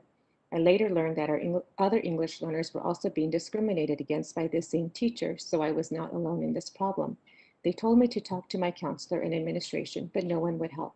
I was worried because this was the end of my first semester of my senior year and I wanted to graduate. All I needed was to be able to pass this English 4 class. I shared my concern with my father. He called the language support services at the district and spoke to one of their staff members on Thursday, December 5th, 2019, to request help in setting up a meeting with the BHS principal and teacher, but it never happened. I later met Dr. Heidi Strickwerda. She was the new assistant principal at Bloomington High and learned about my case and my classmates. She helped me and encouraged me to finish the semester because there was less than 2 weeks left before the end of the semester. I was then given a little more time to do my work for this teacher, but she was not happy that I had complained and I felt it. At the end of the semester, just so that I would not continue complaining, she passed me with a D. Thanks to Dr. Strickwerda, she moved me to another English 4 class second semester and I was able to pass and graduate. If it were not for her fighting for my rights as an English learner, I would have failed and not graduated. So my family and I are thankful to her. Learning that Dr. Strickwerda is now on administrative leave shows that her actions to protect English learners is a direct retaliation. Your silence also adds to the politics you play. Sincerely, Luis Lopez, Bloomington High Class of 2020. Public comment number 4, Richard Courtwright, community member. To the Colton Joint Unified School Board, President Flores and Dr. Miranda. My name is Richard Courtwright. I do not live in the Colton district, nor have I ever had a student in the district. So why am I writing? I've been told I have no investment in the Colton district. Well, the person who told me that couldn't have been more wrong. I'm writing as one of the employers of every single person who works in the Colton district. As a property owner, a large portion of my property taxes goes to supporting my local school districts. There are millions of us out there who share my concern about how our tax money is being spent and what we're getting out of it. At this moment, my level of concern has been raised by the treatment of Dr. Heidi Strickwerda, an assistant principal at BHS. I've known Dr. Strickwerda for several years. She has many qualities, quite a number of students, parents, and teachers she worked with seen in action have been good enough to share their experiences at the last 3 board meetings. Thank you for bringing forward the good things Dr. Strickwerda has done, things which have benefited BHS. A bit of research about the Colton district reveals some very disturbing facts. Among them, some really should make every parent, every student, and every taxpayer perk up their ears and demand better of their school board and their individual schools. One of them is the average teacher's salary in CJUSD. It's just shy of $95,000.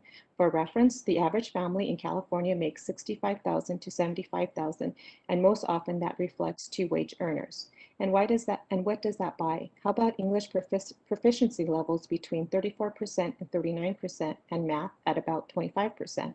In simple terms, these figures say 1 in 3 students does okay in English, and 1 in 4 is proficient in math. The flip side is that 2 out of 3 can't handle themselves in English, and 3 out of 4 can't make it in math. In most jobs, that kind of performance would call for an immediate change of management, labor, or both. Even if we stick to only the education business, those figures are way out of line when compared to other districts in the region.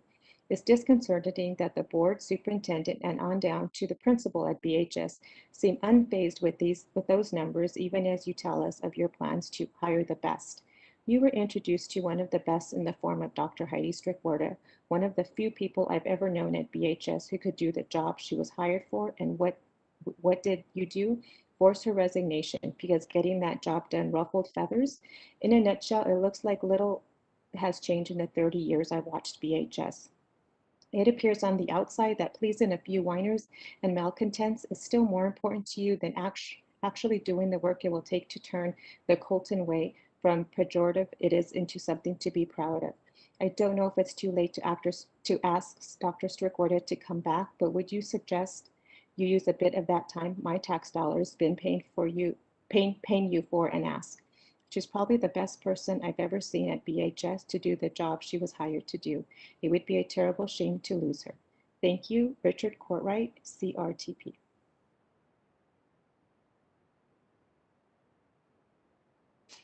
Public comment number 5. Carolina Verduzco, parent. School board members. For far too long, there has existed a culture of racism, bullying, intimidation, and ineptitude within the Colton Joint Unified School District. I experienced this first as a student many years ago, and now as a parent of 4 students currently in the school district. When I was party to a severe situation of repeated harassment, not a single action was taken to remedy the situation. It was simply swept under the rug. We need to commit to doing better, and we need to act on these complaints. It is our duty, morally, ethically, and legally, to protect the students entrusted to us.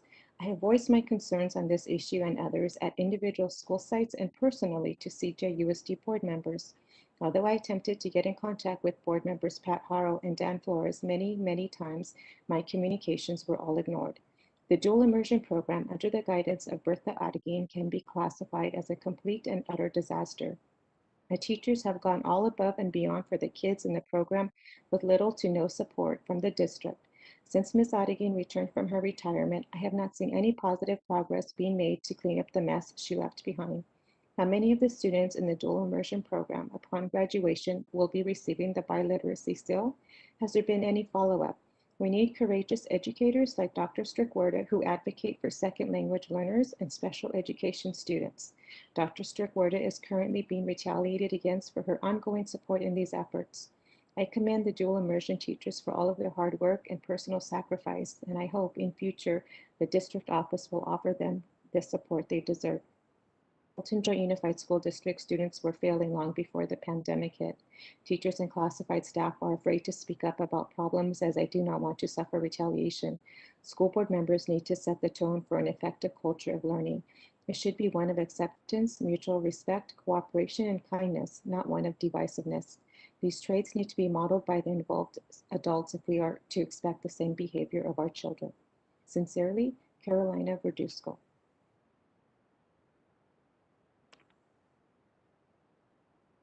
Public comment number 6, Ana Gonzalez, President of the Chicano Latino Caucus of San Bernardino. Dear esteemed CJUSD School Board, staff, students, parents, and community members, we are the Chicano Latino Caucus of San Bernardino County, an organization who has organized, engaged, and advocated for BIPOC communities across San Bernardino County for over 12 years. The mission of the Chicano Latino Caucus as a political action committee is to promote and support the Chicano Latina community by inspiring greater participation in civic engagement, organizing, and increasing representation that is reflective of the community it serves. To support the Latina community at large, including our immigrant and indigenous sisters and brothers, work to improve the quality of life of the people of the Inland Valley region, the state, the nation, and international communities. With that said, it has come to our attention that several students and staff have reported discrimination and retaliation at Bloomington High School. This is a serious matter and needs to be addressed immediately. Students who are English learners are reporting discrimination on basis of ethnicity, national origin, language barrier, lack of resources, and inequities in services that they are entitled to in order to provide a free and appropriate public education. FAPE. Parents and families have also come forth with the same concerns. We are also aware that a staff member is facing retaliation for advocating for the students who are facing these discriminatory acts by teachers and staff, and that is unacceptable. Title IV enforces the Civil Rights Act of 1964, which prohibits discrimination in public elementary and secondary schools based on race, color, or national origin, among other bases. The Department of Education's Office for Civil Rights and the DOJ have responsibility for enforcing Title IV of the Civil Rights Act of 1964 and its implementing regulations 34 CFR Part 100, which prohibits discrimination based on race, color, or national origin by recipients of federal financial assistance. Specifically, OCR enforces Title IV with respect to schools and other recipients of federal financial assistance from the Department of Education. We, as the CLCSBC, demand a full investigation, transparency, and for these actions to be addressed in a timely manner to the public and stakeholders of Bloomington High School and Colton Joint Unified School District as a whole. We ask that the staff member who is being retaliated against and put on administrative leave to be reinstated after the investigation is conducted and evidence shows that, in fact, that the staff member was acting in the best interest of the students and families. This statement will be sent to the county and state superintendents, whose responsibility is to oversee this very urgent matter in order to provide the highest quality education to all students in CJUSD and the region. We will not tolerate any acts of discrimination by any staff or leaders who swore to serve and protect students and families. We also request documentation showing what the plan of the district is based on past and current LCAPs, of allocation of funds,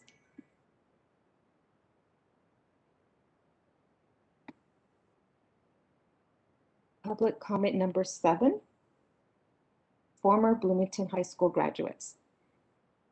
Dear Dr. Miranda, President Flores, and CJUSD board members, we are former BHS graduates of 2020 wanting to express the kind of treatment we received as newcomers in the English Learners Program at Bloomington High School in past years. We were placed in English classes our senior year for some up to 3 extra English classes.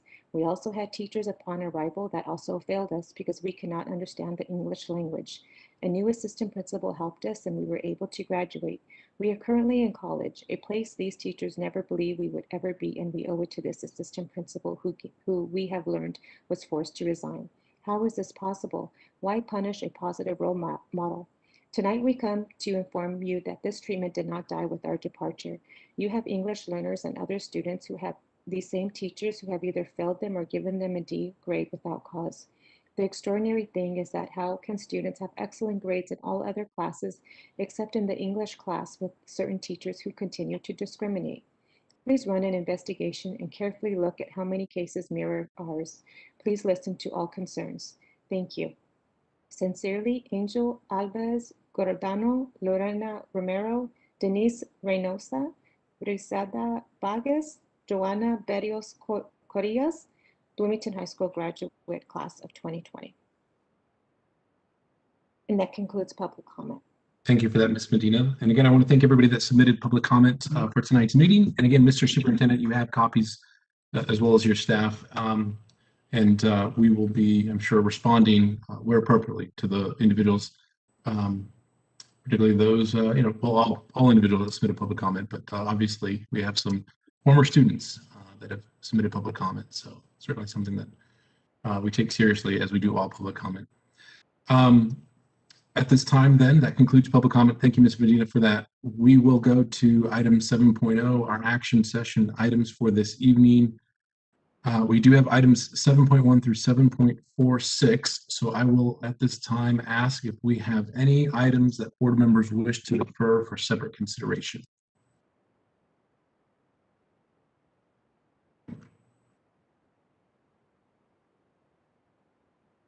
All right, hearing none.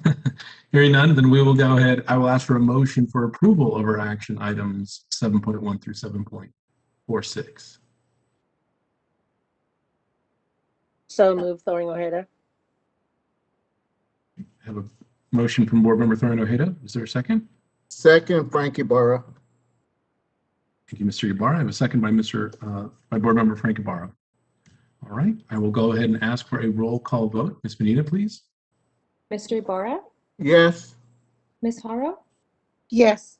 Mr. Flores? Yes. Ms. Doreen Ojeda? Yes.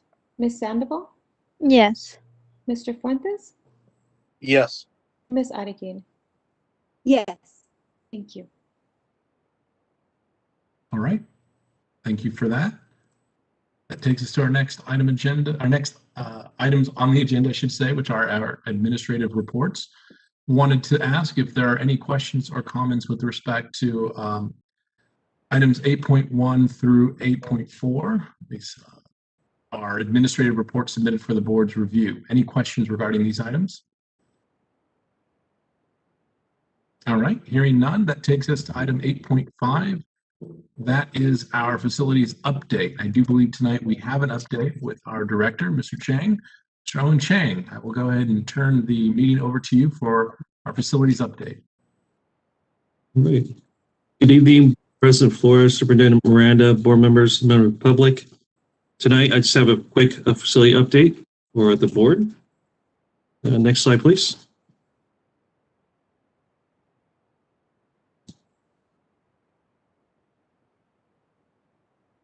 All right, first up is the Colton High School NPR building.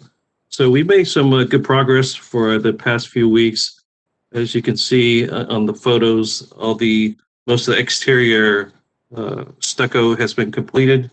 The building glazing windows are currently being installed. On the left side is the north elevation of the north entry, as well as the snack bar, student snack bar area. To the right is a work in progress, the staff lounge. All the drywalls are going up. And also the kitchen equipment is also started, and as shown on the right-hand side, there's all the walk-in refrigerator and freezer. Next slide, please. These are just some additional progress photos of the interior left-hand side, showing the interior elevated stage area, just like what we have in Bloomington. There's actually a operable door behind the stage that allows for outdoor performances as well. So we're excited for that, the design feature. And also, the rest of the photos are showing just the dry walls and continuing some of the dining area. Bottom right is the survey area where the students pick up the food. So that's moving along as well. Next slide, please. It's just a last series of the progress of the construction. This is the south elevation looking from Valley Boulevard. You can see making good progress on the exterior elevation. The contractor is setting rebars to pour some of the ramp and walkways, as well as footing for the exterior light posts. So currently we're projecting the project completed near the end of June. And so we're excited to be able to deliver that to the students, a brand new cafeteria building when they return to school. Next slide, please. Just some quick project update on some of the other board party projects. First up is the Bloomington High School parking expansion project.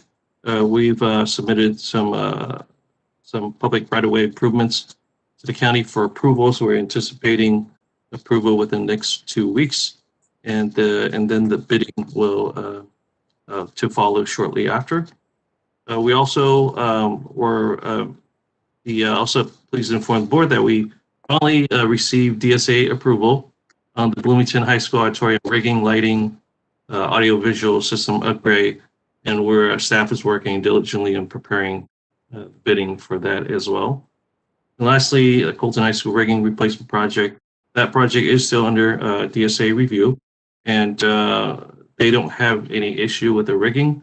What they're actually asking are just a lot of the accessibility path of travel upgrade within the building and also on the site, which we're in the process of negotiating with the DSA. Next slide, please.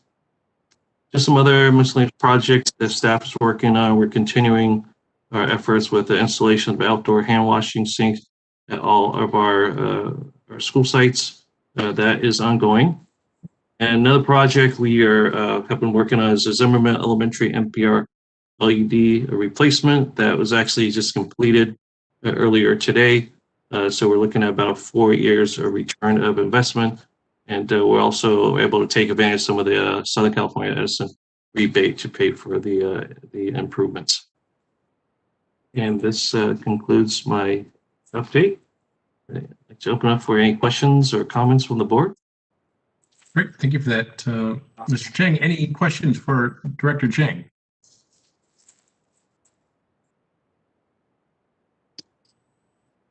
I had a quick question, Owen, if I may, just with respect to the Bloomington parking expansion. Can you share what side of campus are we looking to expand that parking?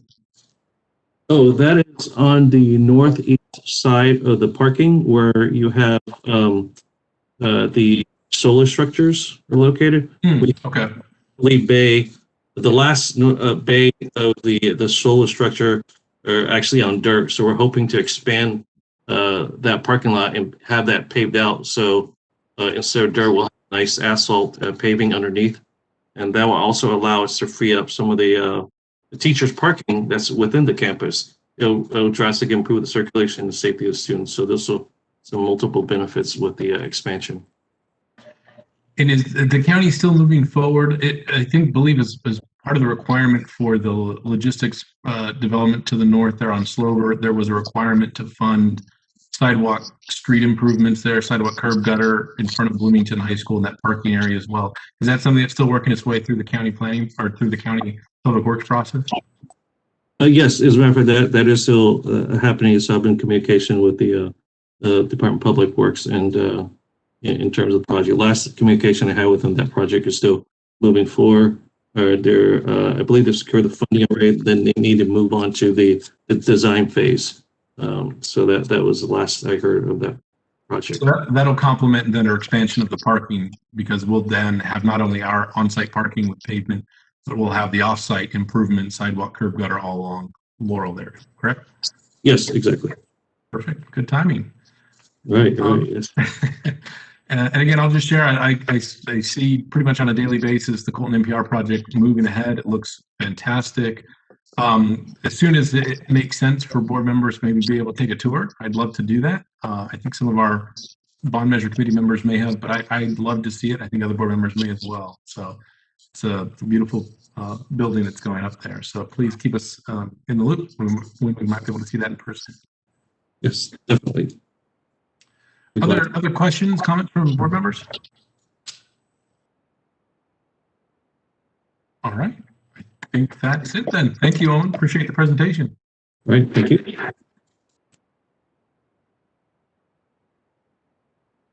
All right. That takes us to our next item on the agenda, which is our Business Services Division update.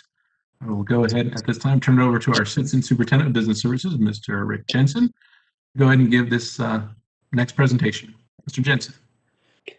Thank you, and good evening, Board President Flores, members of the board, Superintendent Miranda, Executive Cabinet, and our esteemed colleagues and guests. I wish to present some information tonight of interest in regards to several items that are happening in the Business Services Division. Next slide, please. First of all, tonight the board approved the forming the Unified Schools Insurance Program, JPA. This is a joint powers authority that we will join forces with Fontana Unified School District for property liability insurance to achieve economies of scale and to, in the future, be able to improve the claims experience that we have for property and liabilities insurance, as well as afford opportunities for other districts who have well-run risk management programs to join us in that effort. The USIP JPA will become effective as of July 1, 2021.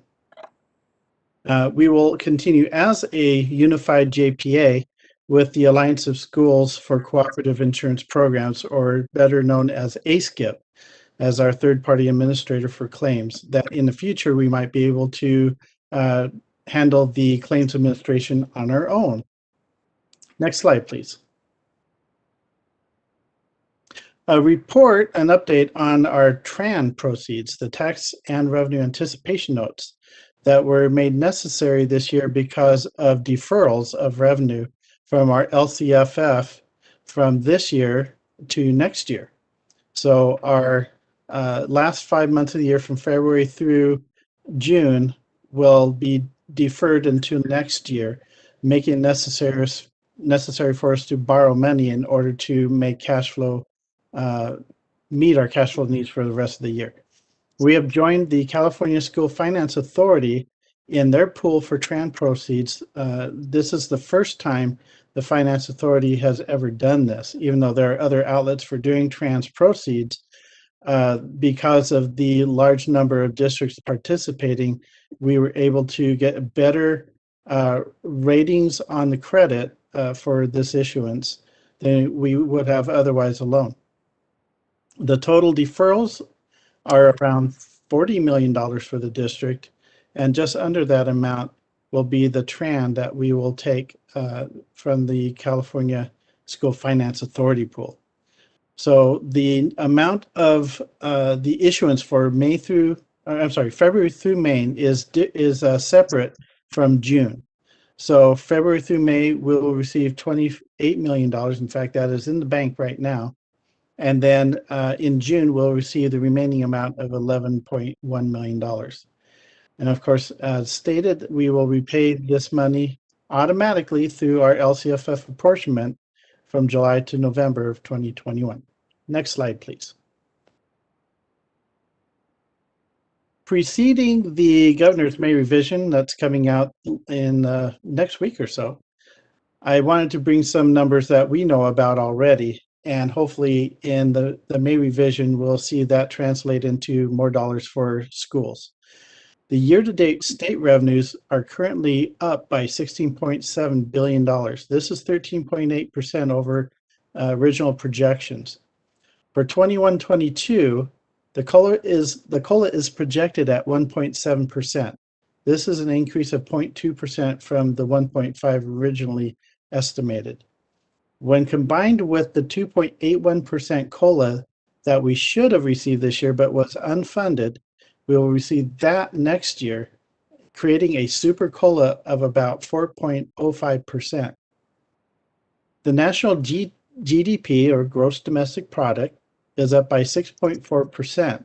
We feel that this is mostly achieved because of the federal stimulus dollars, state and local spending, and personal consumption spending. Kind of on the sad news front, median price of single-family homes is at a new high of about $758,000 statewide. This is up almost 24% from March of 2020. And also, California unemployment is down slightly from 8.5% to 8.3%. And the US rate, unemployment rate, is always historically lower than California's, and it's at 6%. Next slide, please. I want to report to the board specifics on the personal protective equipment that we are purchasing for the visual arts and visual and performing arts programs. So we are currently working with Dr. Mooney's office to collect orders for this PPE for these classes when students return next year, because these are specialized PPE in masks and for the band instruments and for singing and so forth. So for example, some of the items being requested because we want to know what our experts want. And so the band directors, visual arts directors, choir and drama have researched what is going to fit their needs. And for band, for example, they have specialized instrument face masks that allow them to play the instruments through their mask, and specialized bell covers and woodwind bags that prevent, they can still play, but it prevents the spread of COVID-19. And also additional MERV 13 filter material so they can make their own instrument covers. I think that was a really good idea. Supplies, materials, and storage cases for individual students in the arts program because they cannot share supplies, along with disposable masks and gloves and disposable disinfectant wipes to wipe up the areas. Choir is looking for specialized masks called resonance masks for their singers, and then specialized masks for singers and speakers, as well as wireless microphones receiver system to allow the drama students to project when they're wearing masks. Next slide, please. I wanted to share with the board some good news that because of the COVID-19 funding that we are receiving through the ESSER 2 and ESSER 3 funds, that we will be able to hire some additional positions in order to maintain cleanliness of our school sites, but also to achieve the higher level of disinfecting that we're going to need starting next year when our students return. In order to do this, we will tap into the elementary and secondary school emergency relief funds. And these funds are approximately, ESSER 2 is 24 million, ESSER 3 is around 58 million for the district. Both of these funding sources do expire, and that's around September 30th, 2023. But during this time, we will have 45 more custodial positions that we're already starting to fly for. And this equates to about one additional position at each elementary, middle school, and Slover Mountain, with the high schools getting 2 additional positions, with the exception of Colton High School because of the larger campus, they're getting 3. Every geographic zone cleaning crew, these are our night crews, will have an additional member on each of their teams, as well as 1 more member on the gold team. This increases our custodial help from 122 to 167, and it's at an approximate cost of $3.3 million per year. And we realize that these funds do expire, and because this is such an important service that everyone I talk to would like to see us maintain a high level of cleanliness even after COVID is gone, that we will look at ongoing funding sources to keep these positions in place. Next slide, please. Another thing that has come up in discussions with principals is the fact that we have some desks that will not meet the new 3-foot requirement that the CDC issued back March 19th. So we do understand that these are guidelines. There's no CDC police that go around with a measuring tape checking these, but we do want to do our best to try to maintain this new 3-foot rule when students return. We do have some desks that are called double student desks that don't allow for these 3-foot clearances. The students sit elbow to elbow, side by side at these desks. So we are offering 5 different options for sites to replace these double desks. Next slide, please. So a couple of different manufacturers that we are tapping into.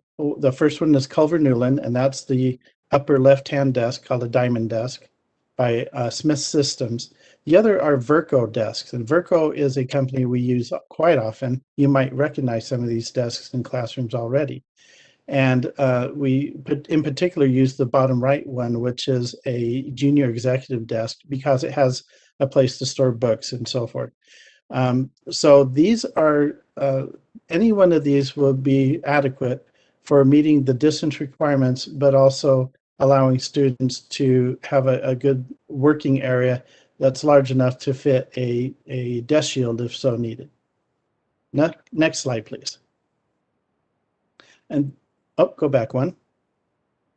Thank you. So this is the Diamond Desk by Smith Systems. Just to give an example that we tried to see if we could fit a desk shield along with a Chromebook, a book, although the book is closed, but a book and a piece of paper to show that students may be able to continue to use this even with the desk shield in place during the pandemic. And once the pandemic is over, we hope that when we come back in the fall that we can remove these desk shields and have more room on these desks. Although we do anticipate students will be wearing masks. On the right-hand side, one of the reasons why we are looking at these desks, and it's an option, we're not forcing anybody to use these desks, but it's there if they think this would be a good desk to use for collaboration. As you can see here, they fit neatly together for that purpose. Next slide, please. So the timeline for purchasing these desks and getting them in place is pretty tight. We have a 6 to 10 week delivery window from manufacturer to delivery. Plus we'll need another week or two for setting up. We have about almost 3,000 double student desks that we need to replace. And because we're switching out desks for mitigation of COVID-19, we will be able to use the ESSER 2 or ESSER 3 funding. That is the main kicker right there, is that we need to show that we are mitigating COVID-19 to use those fundings. Principals are working with their teachers to put this order together as they can to, because of the timeline that we have above. And then the existing single student desks and tables that may not necessarily meet the 3-foot guideline, and let's say what we measured some that are like 2.5 feet, we will continue to use desk shields to try to do as much as we can, and masks as well, to further mitigate the risk of COVID-19. Next slide, please. So with that, that is my presentation. I'd like to return it back for any board comments or questions. Great, thank you for that, Mr. Jensen. At this time, any questions or comments from board members? Mr. Flores, I have one. Yes, please, board member Thornhill. Mr. Jensen, I brought this up with Dr. Miranda the other day, and I know that you went out and did investigate this. I hope that principals are being allowed to make decisions based on, especially for elementary school students when they need to use manipulatives. Some of those desks look pretty small, and there doesn't seem to be a whole lot of room, and little kids need room to be able to manipulate things, to understand concepts. So I'm hoping we're giving them a lot of leeway to and consideration ordering the ones that would be best meet the needs of students, and especially in the elementary grades. Absolutely. In fact, we just had a meeting today with principals to talk about the order and to make sure that they understood that there's no one particular desk that we're pushing, but that they're able to use whatever desk would meet their needs the best. Thank you. I had a question. Please, board member again. Yes. Yeah, it's great to see the positions of 45 custodians that will, that will be spread across the district. Do we have a timeline? You said you started flying the positions, but what is the timeline for these positions for the actual employees to be at the site? The goal is to have these positions filled by July 1 so that we can begin training these positions in the way that we want them to clean. The new CDC guidelines for disinfecting, as well as our standards for cleanliness as well, which Director Adriana Castaneda has been working over this past year. to put into place. Special requirements for cleaning, as well as a brand new color-coded system for making sure that we're not mixing, let's say, equipment that's used in the restroom with equipment that is used to clean hallways and classrooms. Thank you. Mhm. I have a question. Yeah, please. Rick, I have a question. The desks that are being replaced, where are they going? Are they going to stay in the schools? Are we going to sell them? What are we going to do with those desks that are being replaced? What our hope is that those desks will no longer be needed. We'll bring them back for obsolescence, and then we will auction them off or donate them to other school districts that could use them. So we'll find a home for them. We'll make sure that they aren't just trashed. Awesome. That's great. Thank you. Okay. Any other Mr. questions? Jensen? Yes, Yeah. Mr. Jensen, this is Board Member Haro. I just want to say thank you. I want to say thank you for the quick response. I know that each of the sites was having trouble getting the PPE that they needed for the VAPA programs. Whether it be whatever I don't know what the breakdown was with the principals or the district that they were having, but I know they went through the proper channels and didn't get anything done. I brought it up at the last board meeting, and here you are doing a presentation on what is being bought for them, and I truly, truly appreciate it. I believe that all of our students need to come back and be ready to go when we start school in August, and that includes, every student on campus and when in every class. And you have truly come through with this, and I just want to say thank you. You're very welcome, Member Haro, and I just wanted to say that it really is a team effort with all the directors, the departmental directors at the school sites, as well as Dr. Mooney and Director Baeza have been very instrumental in putting these lists together and getting these ordered so that they're ready for school to start in the fall. So thank you to them. Wonderful. Any other comments or questions from board members? All right, hearing none, I want to thank you, Mr. Jensen, for the presentation. Very informative as always. Thank you.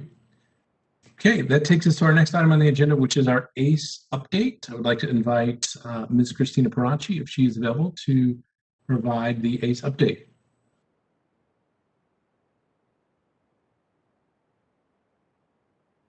All right. Hello, esteemed board members, Superintendent Miranda, cabinet members, and members of the audience. My name is Christina Parachi. I have the privilege to serve as the president of the Association of Colton Educators. It's May. We've been so busy that it feels like this month kind of snuck up on us. You've heard me talk about negotiations since November 2020. I pressed and spoke about it at most board meetings and requested to be done with negotiations and contract ratification before this board meeting. Well, I am here to thank you for approving items 7.38 and 7.39. I wish they would have been pulled, so at least the board could speak a little bit of the accomplishments. ACE members approved the ACE contract. Both bargaining teams, the district and ACE team, worked tirelessly to complete this task. I want to acknowledge the ACE bargaining team members, Chris Nyman, the chair, Paul Lucero, ACE vice president, Judith Kim, John Chauvin, Jennifer Alvarado, and Rebecca Acord. My team met every Tuesday and Friday and sometimes during the week after school hours and to work hard to finish and set off our hardworking members retiring with an increase. I am very thankful and happy that we could reach an agreement and put a Band-Aid on our health benefits issued for now, with the unspoken understanding that in 2021, 2022, the health benefits will be a priority, hopefully for all of us. I've been in the negotiation team for 15 years, And I have never seen all the groups approved at one board meeting. Well done. With that in mind, hopefully the transition and the work that payroll has to complete is a little less difficult since everyone is on the same page. We are thankful for the payroll team. I know they will have many hard days coming ahead. And we hope that we will see the supplemental and the increase on the July paycheck. We thank the board and district staff for working together with the association this year on so many projects and to finish negotiations in time to before the end of the school year. Thank you for all your dedication and support. Thank you so much for that, Mrs. Parachi.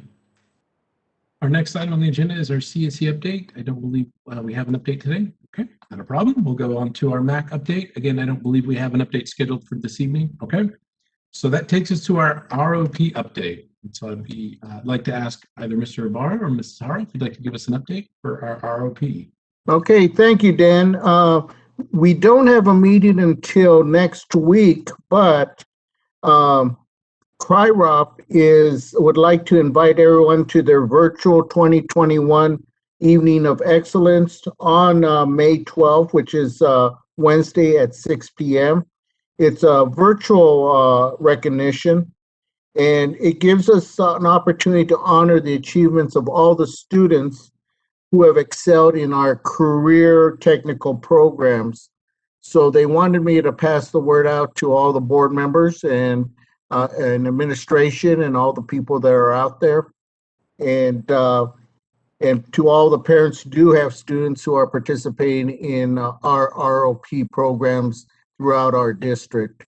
So once again, on Wednesday, May 12th, Evening of Excellence. It's an annual event that ROP holds.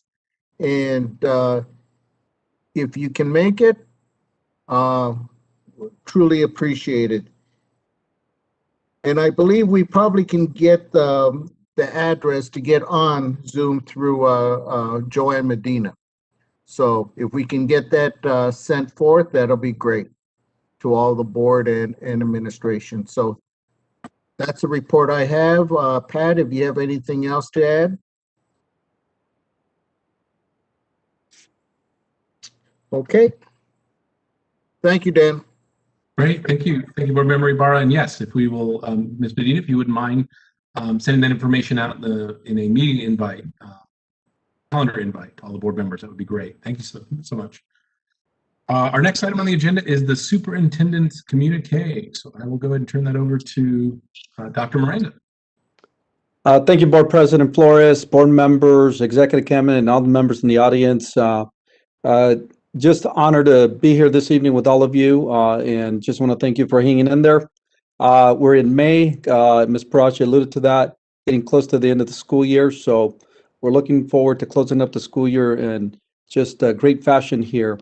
So tonight, don't have too much of my communique. So first I want to start off with some thanks and appreciation. So if I can get to the next slide, please. So there we go. So I first just taking this opportunity to recognize and spotlight some important dates for staff. First is Teacher Appreciation Week, which is May 3rd through May 7th. That's this week. We also have Classified School Employees Week, which is May 16th through the 22nd. National School Nurses Day, that's May 12th. And National Principals Day, that just passed, that was on Saturday, May 1st. I want to sincerely thank all of our teachers, classified staff, nurses, administrators who have had a trying year, and also recognize all of them for their dedication, their innovation, for continuing to teach and support our students under these difficult circumstances. We know it hasn't been easy. However, your commitment to keeping moving forward and has not gone unnoticed. So on behalf of the Board of Education and Executive Cabinet, we thank you from the bottom of our heart.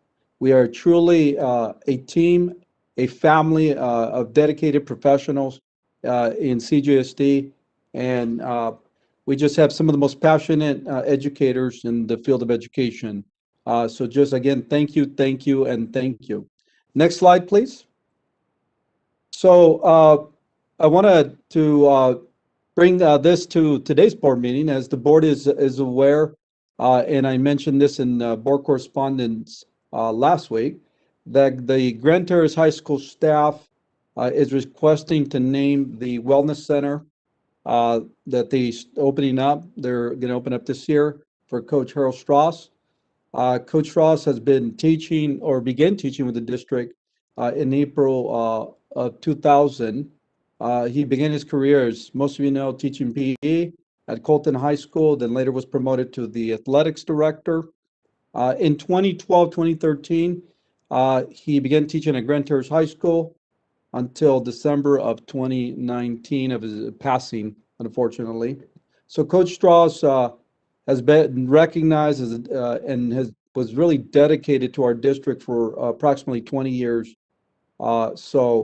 And his service to the students and our CUG community is just awesome to be able to recognize. I think many of you have met Coach Strauss in the past, and we all recognize him as a leader for sure. So what I'd like to ask Board President and request from the board consensus to proceed with the naming process of the Wellness Center in honor of Coach Harold Strauss. And additionally, if the board can also provide direction, if a committee is to be formed to review other name suggestions or just to proceed with the recommendation or the recommended name. So. Board Member Flores? Okay. Yes. Board Member, I would like to recommend that we do not form a committee and we name it after Coach Harold Strauss. And Okay. see if we can get a consensus. Sure. And I do have just a point of information or clarification, perhaps, Dr. Miranda. I know we have a policy on naming. I don't know if that policy requires board action, meaning an agendized item. I agree with Board Member Haro myself. Well, certainly, and we want to be somewhat cautious about too much conversation on this because, again, it's not necessarily an agendized item per se. But I certainly am inclined to agree with Board Member Haro that proceeding as expeditiously as possible to approving this makes perfect sense. I just want to make sure procedurally we do it the right way, because I do recall we amended that policy a little while back. I thought it did take action that may be limited to schools. However, this is a facility. I don't know. I just want to make sure that we're following that protocol. Do we happen to know if it's a requirement of board policy, for board action? Joanne, I know you looked at the policy. I looked at it now. I don't see that. Is that correct? Yeah, I didn't see it either. Like I said, I know these policies were amended a few years ago. However, we can definitely bring it back as an action item for the board if the board is so inclined to, because I know previously other facilities the board did take action on those items. Yeah, I would do that. I would recommend that we do that. Also to Joanne, if you could just clarify that, because in prior namings of facilities, I believe at one time the board policy stated that we had to open up to the public for other names as well. So, we might want to double check that just in case. You are indeed correct, Mr. Ibarra. It says before adopting any proposed names, the board shall hold a public hearing, which members of the public can come and have the opportunity to provide input. Yes. So that is correct. Okay, and that would necessitate an agendized item if it's to be a public hearing. That's correct. And formal action by the board. So how about this?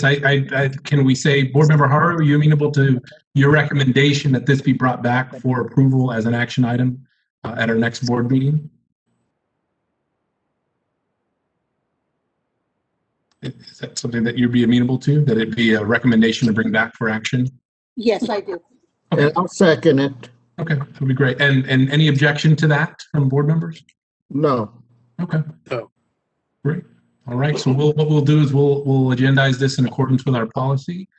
It might be a nice opportunity, certainly, to highlight a little bit about Coach Strauss at that point, I think, and perhaps notify his family that this will be taking place. So that could be a nice opportunity to highlight that action. Well deserved, obviously. So, okay. Right. Sounds good. Thank you. And I'm sure the staff and the community will be thrilled, and his family too. So we'll definitely bring you back for action at the next board meeting. So thank you, board, for that. And then the last item that I have this evening is I want to end with hashtag CJUSD cares. And just to highlight some of the things that the communication department is doing. Last week, once again, our communication department started offering free graduation ads to be posted for our graduates on all the district social media feeds. So this was offered last year to our seniors, as I just said, and it was such a huge success that our communications department decided, Jackie Paul, Katie Orloff decided to offer it again to all our graduating class of 2021. So far we have had 11,305 views, and one was the top tweet for May. So that is getting a lot of hits. And so to the seniors, we know it has not been a conventional year for you. However, your persistence to continue as well as keeping a positive attitude and your morale at your schools has been just amazing. So we are outstanded by your continued resilience, and truly you have shown what great leaders you are. And I know that you will go and do bigger things because of your resilience, because of your grit, and brighter things are to come for all of you. So we're looking forward for your graduations this year, your in-person graduations, and I'm sure your families are very excited for that. Again, and just to wrap it up here, I know your senior may have been interrupted. However, there are many more chapters for all of you. And so we're proud of all your accomplishments. And just, again, we're just so happy that you get an in-person graduation. So with that, that's all I have this evening, Board President. So I'll turn it back over to you. Great. Thank you for that, Dr. Miranda. That takes us to our next item on the agenda, which is our board member comments. So I will go ahead and open up for board member comments, beginning with board member Ibarra. Well, thank you, Dan. I'd like to begin by, first of all, wishing every mother that's here and throughout the district happy Mother's Day. There's nothing more precious than having a mother that's there for you throughout your life.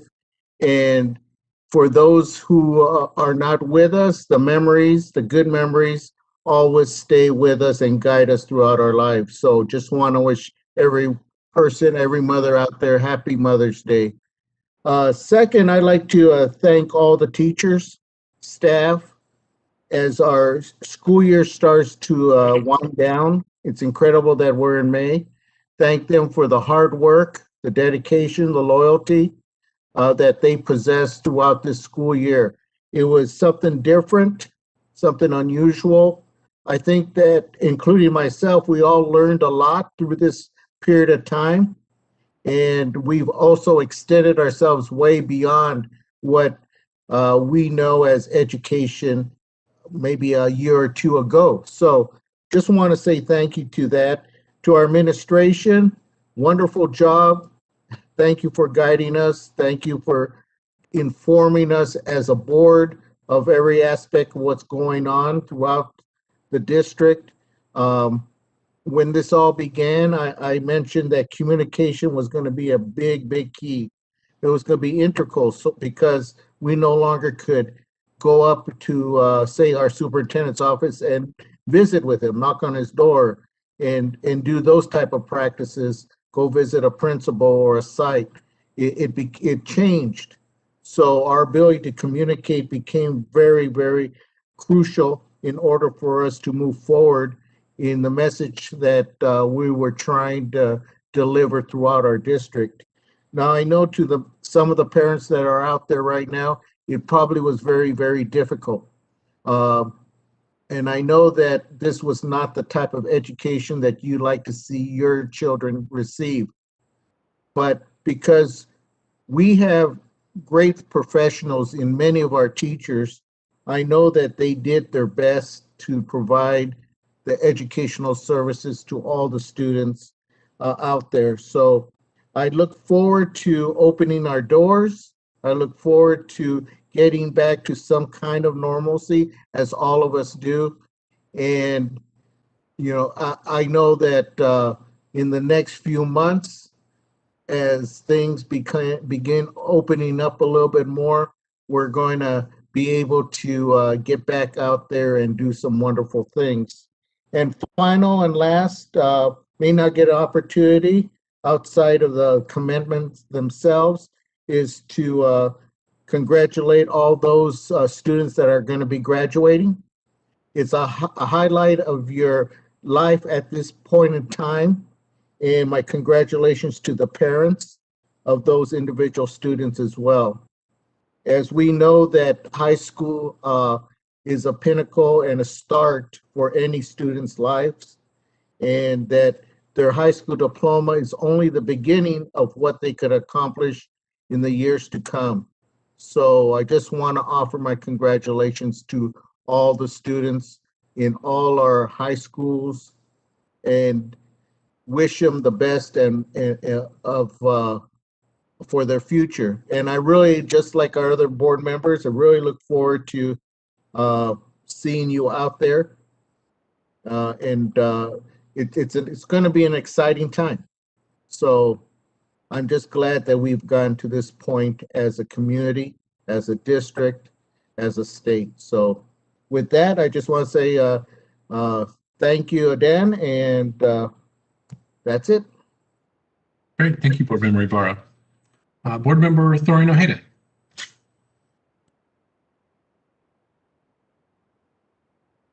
Thank you, President Flores. I support all the comments and concerns shared by Mr. Ibarra. We've had a difficult year. I think more difficult than a lot of people realize, for what our teachers and staff have had to come up with and devise an entirely new system of how we work with, how we educate our kids. And I just appreciate and respect so much all the work that's gone into this. I look forward to graduation as well. And with that, I'll keep it simple because it's been a long meeting, and I wish everyone the very best, and we'll see everyone at graduation, I hope. Thank you. Thank you, Board Member Thorino Ojeda. Board Member Adeguin. Yes, thank you.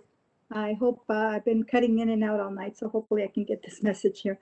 As we move forward to reopening our schools in the fall, there's something that concerns me very, very much, and I would like to address this, and that is the social emotional well-being of our students when they step into our campuses, into our classrooms for the first time. And I feel that we really need to address it in a very strategic way, utilizing our wellness centers, Mr. Castro, our counselors, so that we have a very strategic plan for our kids when they return. Academics is important, I understand that, but the kids need to be ready emotionally to be ready to learn. So what I would like, and if I can, I'm actually asking for a consensus.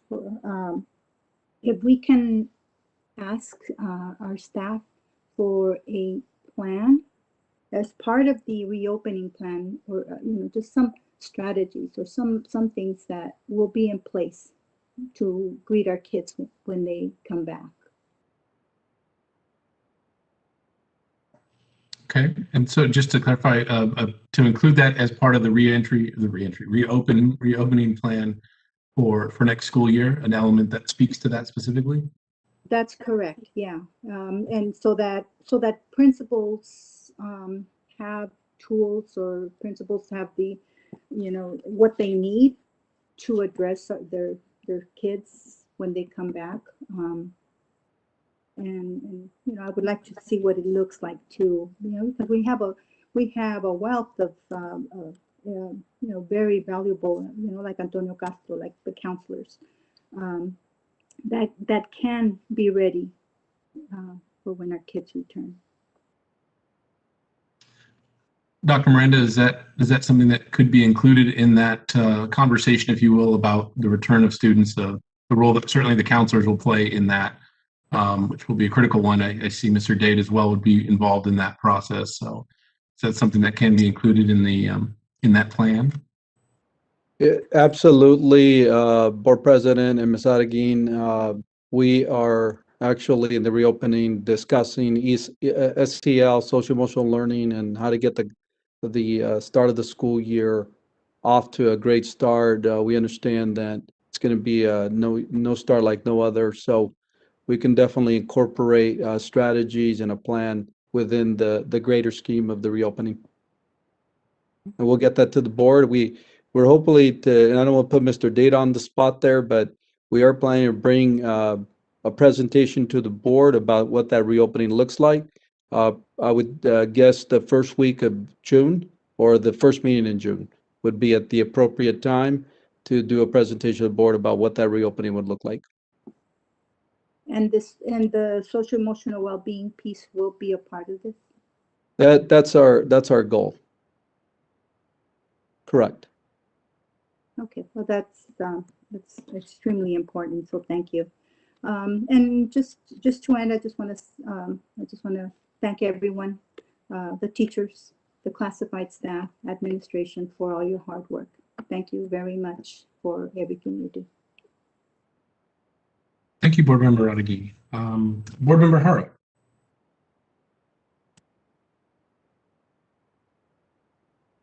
Thank you, Mr. Flores.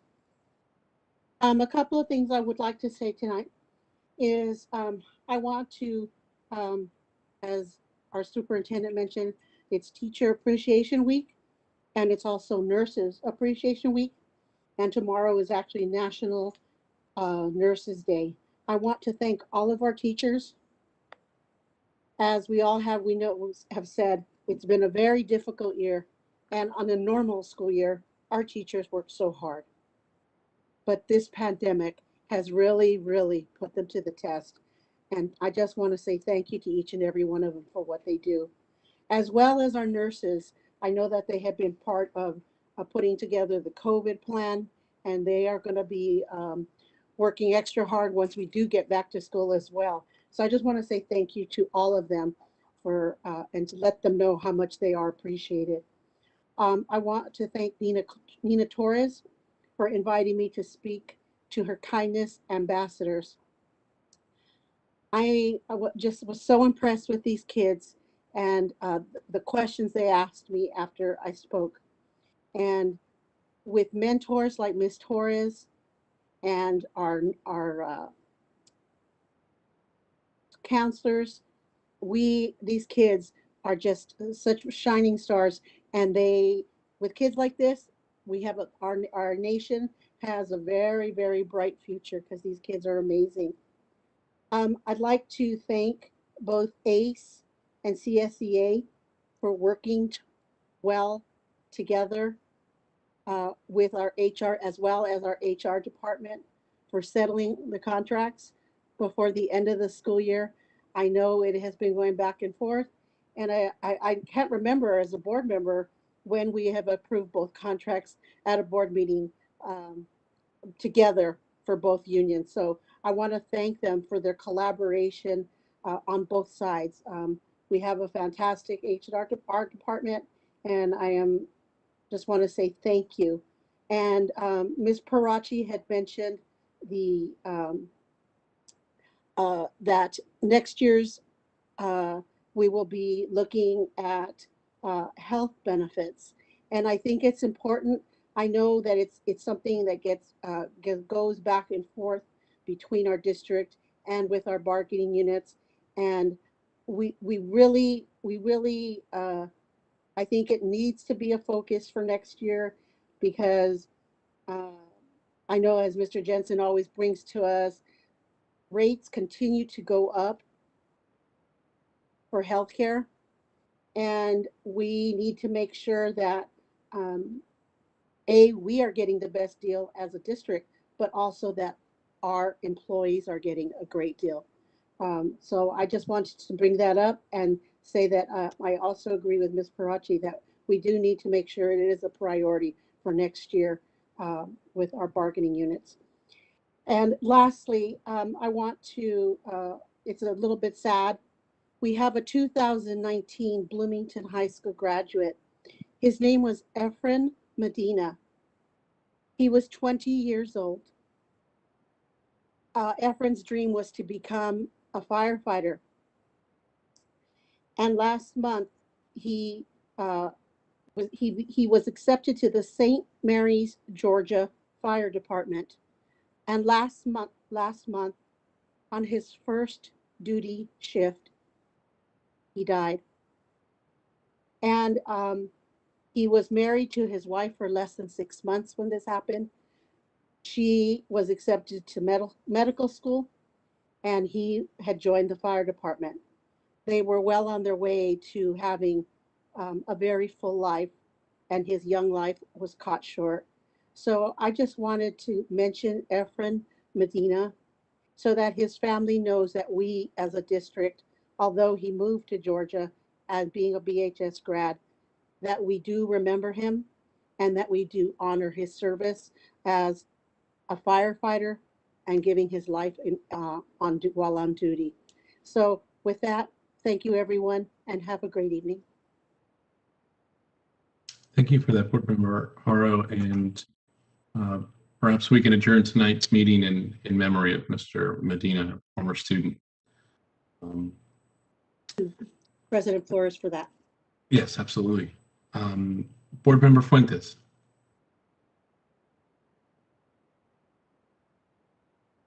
Thank you, Board President. Just wanted to kind of ditto what Mrs. Haro said, and then just kind of add a couple more things here. Just it's been a month of recognitions and awards and celebrations, and I'm happy to see that we are part of those celebrations. I want to just reiterate Ms. Hampton, Ms. Gomez, Ms. Alejandra de la Torre for receiving their recognitions. For our students receiving recognitions in the 34th Multilingual Recognitions Awards. I think it was Giselle Magana who got the grand prize. I think she got $2,000 scholarship. So I want to congratulate her also. RIM Avid Awards also, we had students who were recognized there from our district.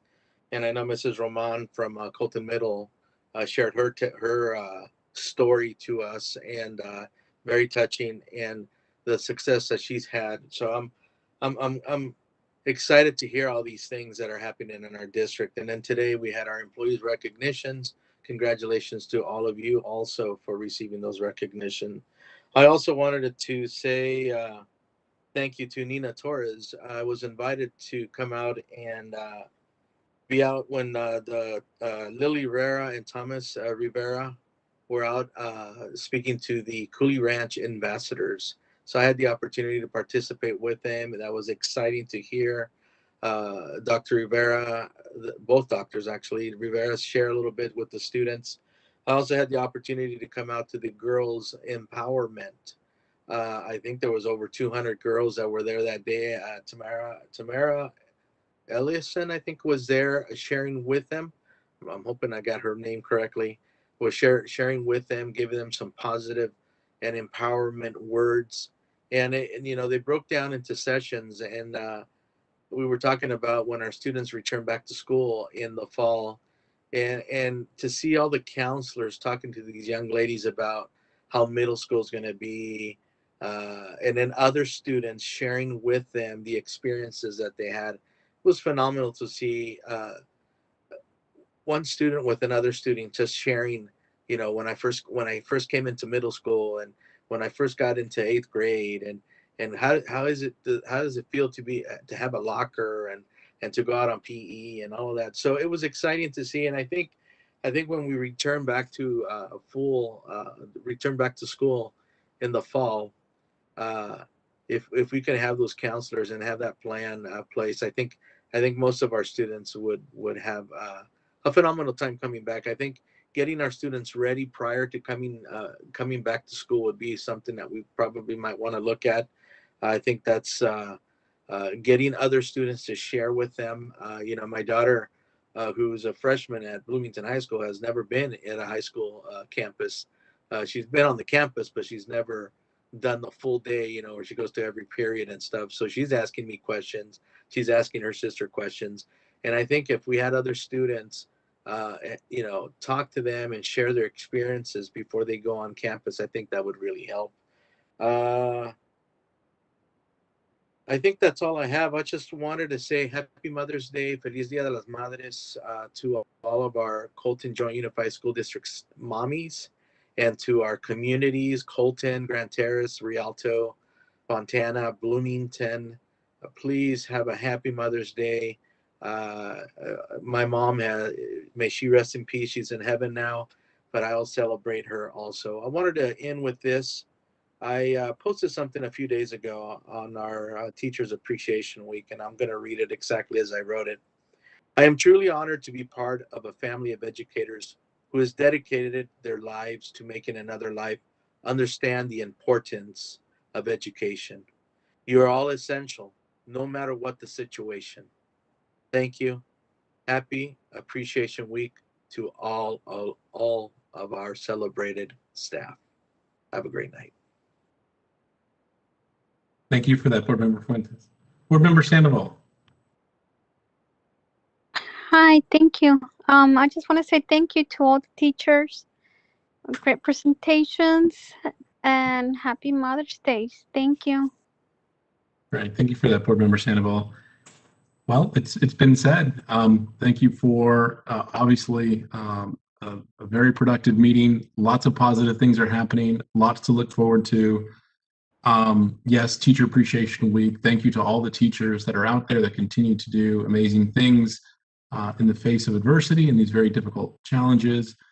I'm fortunate enough that I'm able to participate at times with my students when they're logged on during their class time, and seeing and hearing the teachers interact and engage with their students is something that brings me a lot of joy. And I know that our teachers are doing some amazing work. Of course, happy Mother's Day to all the moms, grandmothers, godmothers, everybody that plays a role in helping make sure that we grow up to be the best that we could be. So enjoy the weekend. This is the downslide, if you will, to the school year, going into graduation season, which will be wonderful. So thank you for all that you do and for making this district shine. And with that, we will go ahead and adjourn our open session and go into closed session. And for the board members who'll be going into closed session, let's just take a few minutes of a break, if we may, just to allow for a little break, and then we'll jump right into closed session. So we are adjourned into closed session.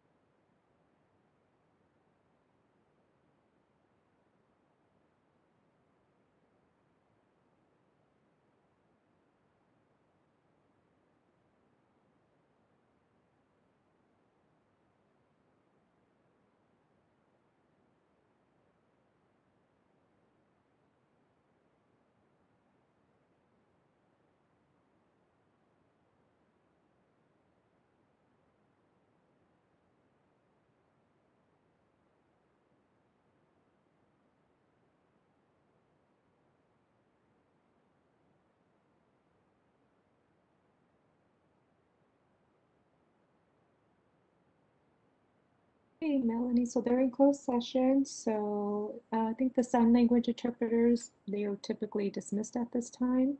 Oh, okay, I see they both left. Okay, so perfect. Okay, Yeah. awesome. Perfect. Thank you for everything. Oh, no problem. This has been an experience. I can imagine. I would be so frazzled. There's like 4 devices running at the same time, and I'm like, look there, look there, look there. Oh my goodness. Yeah, it's crazy. I was like, how have you been doing this? I It's can pretty even interesting. imagine, right? Do you want me to text you when they come back from closed session, or it's up to you? I'm just in the office. I'm not going anywhere. It's Okay, fine. okay, sounds good. Okay, Thank you.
We are back.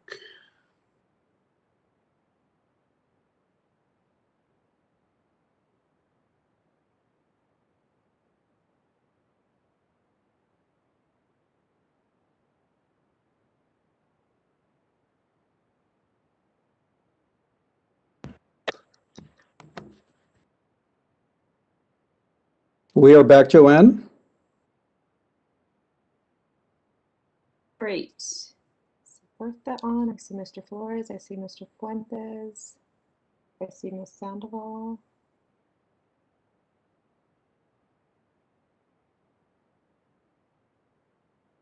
Ms. Thornaheda was having problems, so, but I think, She's going to call me if she can't get back on. okay. Thank you, Dr. Peterson, for your help too. I appreciate it.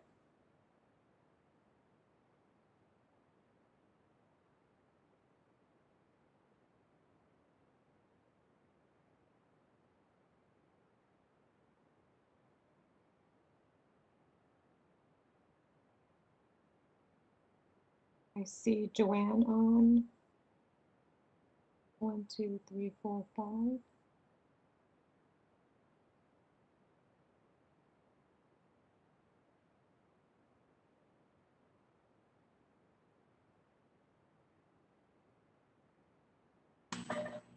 And Joanne, we were having some difficulty hearing Mr. Ibarra and closed. I don't know, he was not muted, but we couldn't hear him speaking at times. So just FYI, we may need to get a visual cue from him if possible for a vote if we are having difficulty hearing him.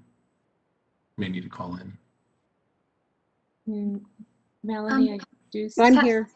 Oh, No, Ms. Hart. perfect. I had to come in as it wouldn't let me in again. So.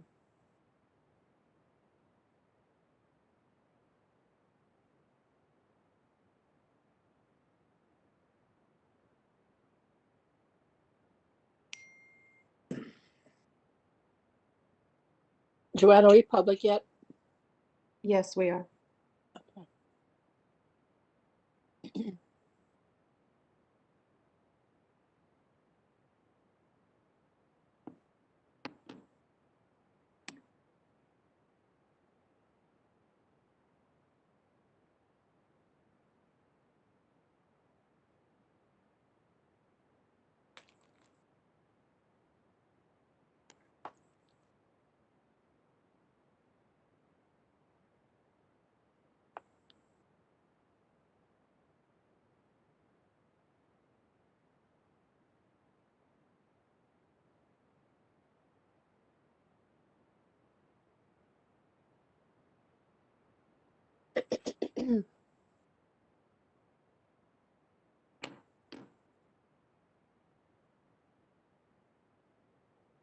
I do not see Mr. Ibarra on.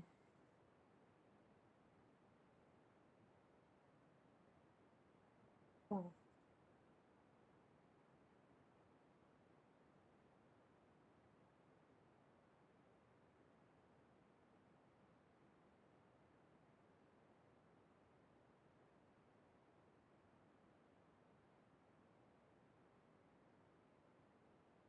Can we check in with him?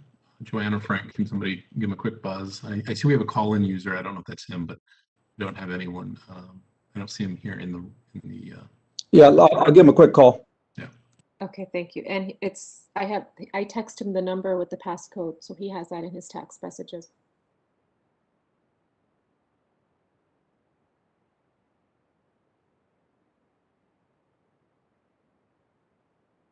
And that call-in user is not Mr. Ibarra. Thank you for that. Thank you, Melanie. Thanks, Melanie.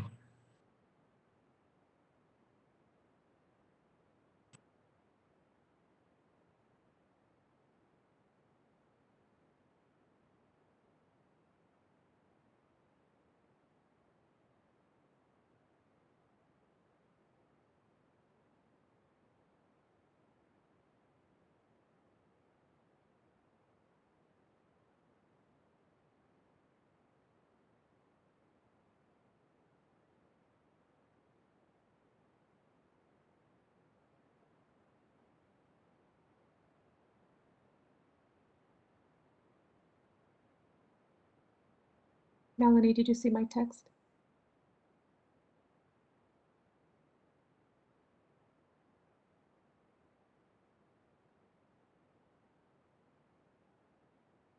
Yes, thank you. Thank you, Melanie.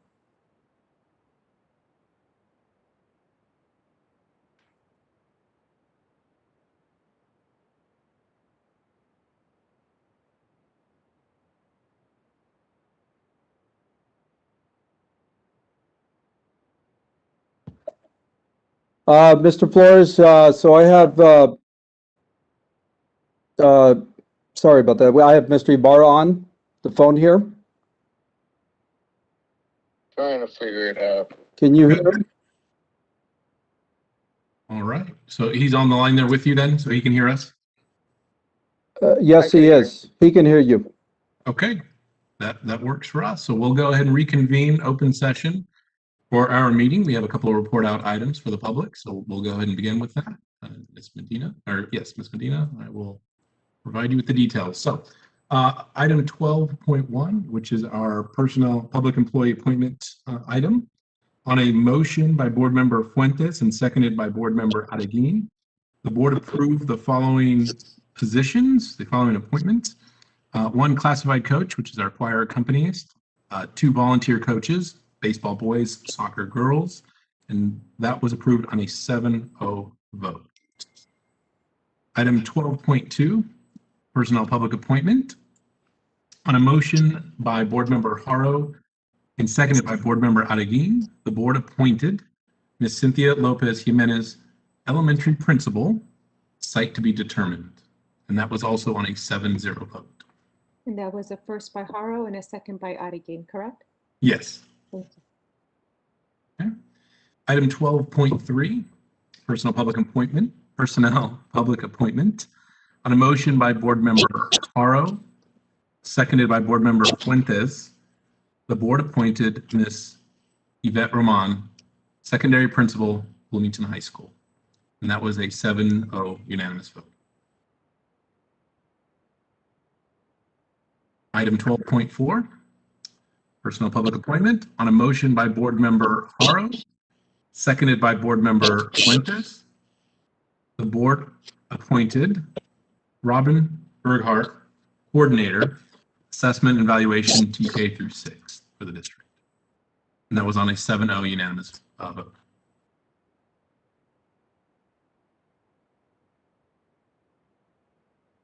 And then our last readout for item 12.5, public personnel appointment. On a motion by Board Member Haro, seconded by Board Member Fuentes, the board appointed Mr. Derek Garcia, Assistant Superintendent, Human Resources Division, effective July 1st, 2021, and that was also a 7-0 unanimous vote. I'll pause just for a second to let you catch up, and of course, congratulate the individuals that were appointed tonight. I trust Dr. Miranda, they're either on the call or will be notified shortly thereafter of this. It's an exciting time of year when we're able to bring, in one case, a new face, another case, not new faces, but new opportunities for individuals, which is really exciting. So thank you for that. We do have one item that we need to take up in open session because this is a contract for member of cabinet. We have to vote on this in open session. So Ms. Medina will go ahead and go on to item 13.1 if you're ready. All right. This is the approval of the contract between the district and Assistant Superintendent of Human Resources Division. This is Mr. Derek Garcia, the Assistant Superintendent of HR. The term of the contract is July 1st of 2021 through June 30th of 2024. Annual salary, $176,063. Annual work year, 223 days. District will provide a vehicle for the assistant superintendent's use. Fringe benefits include health insurance, the same medical and dental insurance benefits offered to other certificated management employees, and sick leave, 14 days per fiscal year. Do I have a motion to approve item 13.1, the contract for the position of assistant superintendent of HR? So moved, Israel Fuentes. Thank you. A motion by Board Member Fuentes. Do I have a second?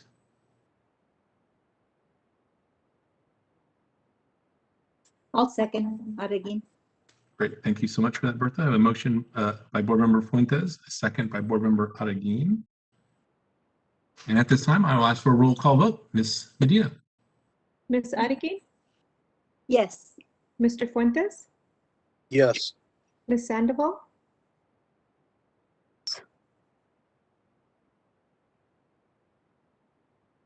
Ms. Sandoval? Yes. Ms. Doreen Ojeda? Yes. Mr. Flores? Yes. Mrs. Haro? Yes. Mr. Ibarra? All right. And it is approved. Dr. Miranda, I believe we have a special guest that we might be able to just pop in and say hello to if he is available as a panelist? We do have Mr. Derek Garcia on. Is that right? Yes, we do. Derek, are you there? I don't know if you have a camera on. Yes. Can you see me?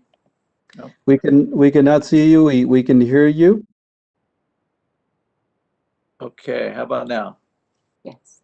Yes. All right. Well, Excellent. good evening, everyone.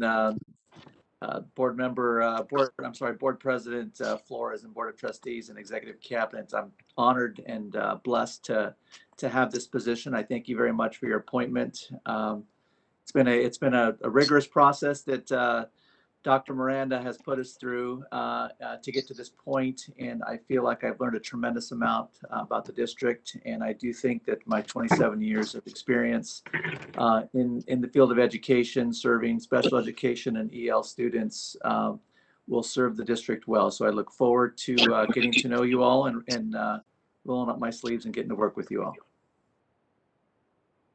We appreciate that, Mr. Garcia. We're excited to have you on board.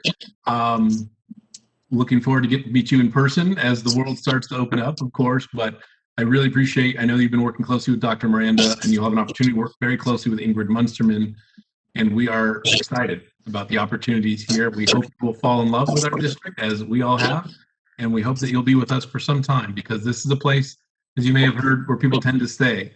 So we hope to make it a home for you and to do some incredible things for our students, our families. So on behalf of the board, I want to welcome you, and we look forward to working with you. Well, thank you so much. Myself as well. Thank you. Absolutely. Excellent. Well, thank you, everybody. I think that actually concludes our action items for this evening, and I want to wish everybody the absolute best. It's a little on the late side, not as late as last time, but we've covered a lot of ground. So, Mr. Superintendent, I believe there's no other business to conduct, so we'll go ahead and adjourn tonight's meeting to our next regularly scheduled meeting. And I don't have the date on Mr. that. Flores? Yes. Mr. Flores, we're going to close in memory of that young man. Yes, this is Mr. Ephraim Medina, if I'm not mistaken, from Bloomington High School, a graduate who passed while serving in the line of duty, if you will. So yes, we would like to adjourn tonight's meeting in his memory, and if possible, we could send perhaps a letter or a note to the family.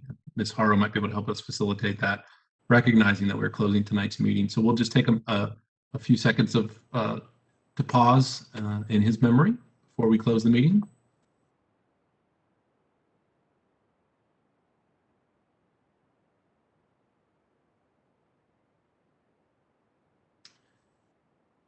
All right, thank you for that. And again, thank you, everyone. Have a good evening. We'll see you next time. We are adjourned. Good night. Good night, everybody. Good night, everyone. Thank you, Gina. Welcome aboard, Mr. Garcia. Yep. Good night, Thank you everyone. so much, all. Thank you. Good night. Good night, Melanie. Thank you for your help. Good night, everybody.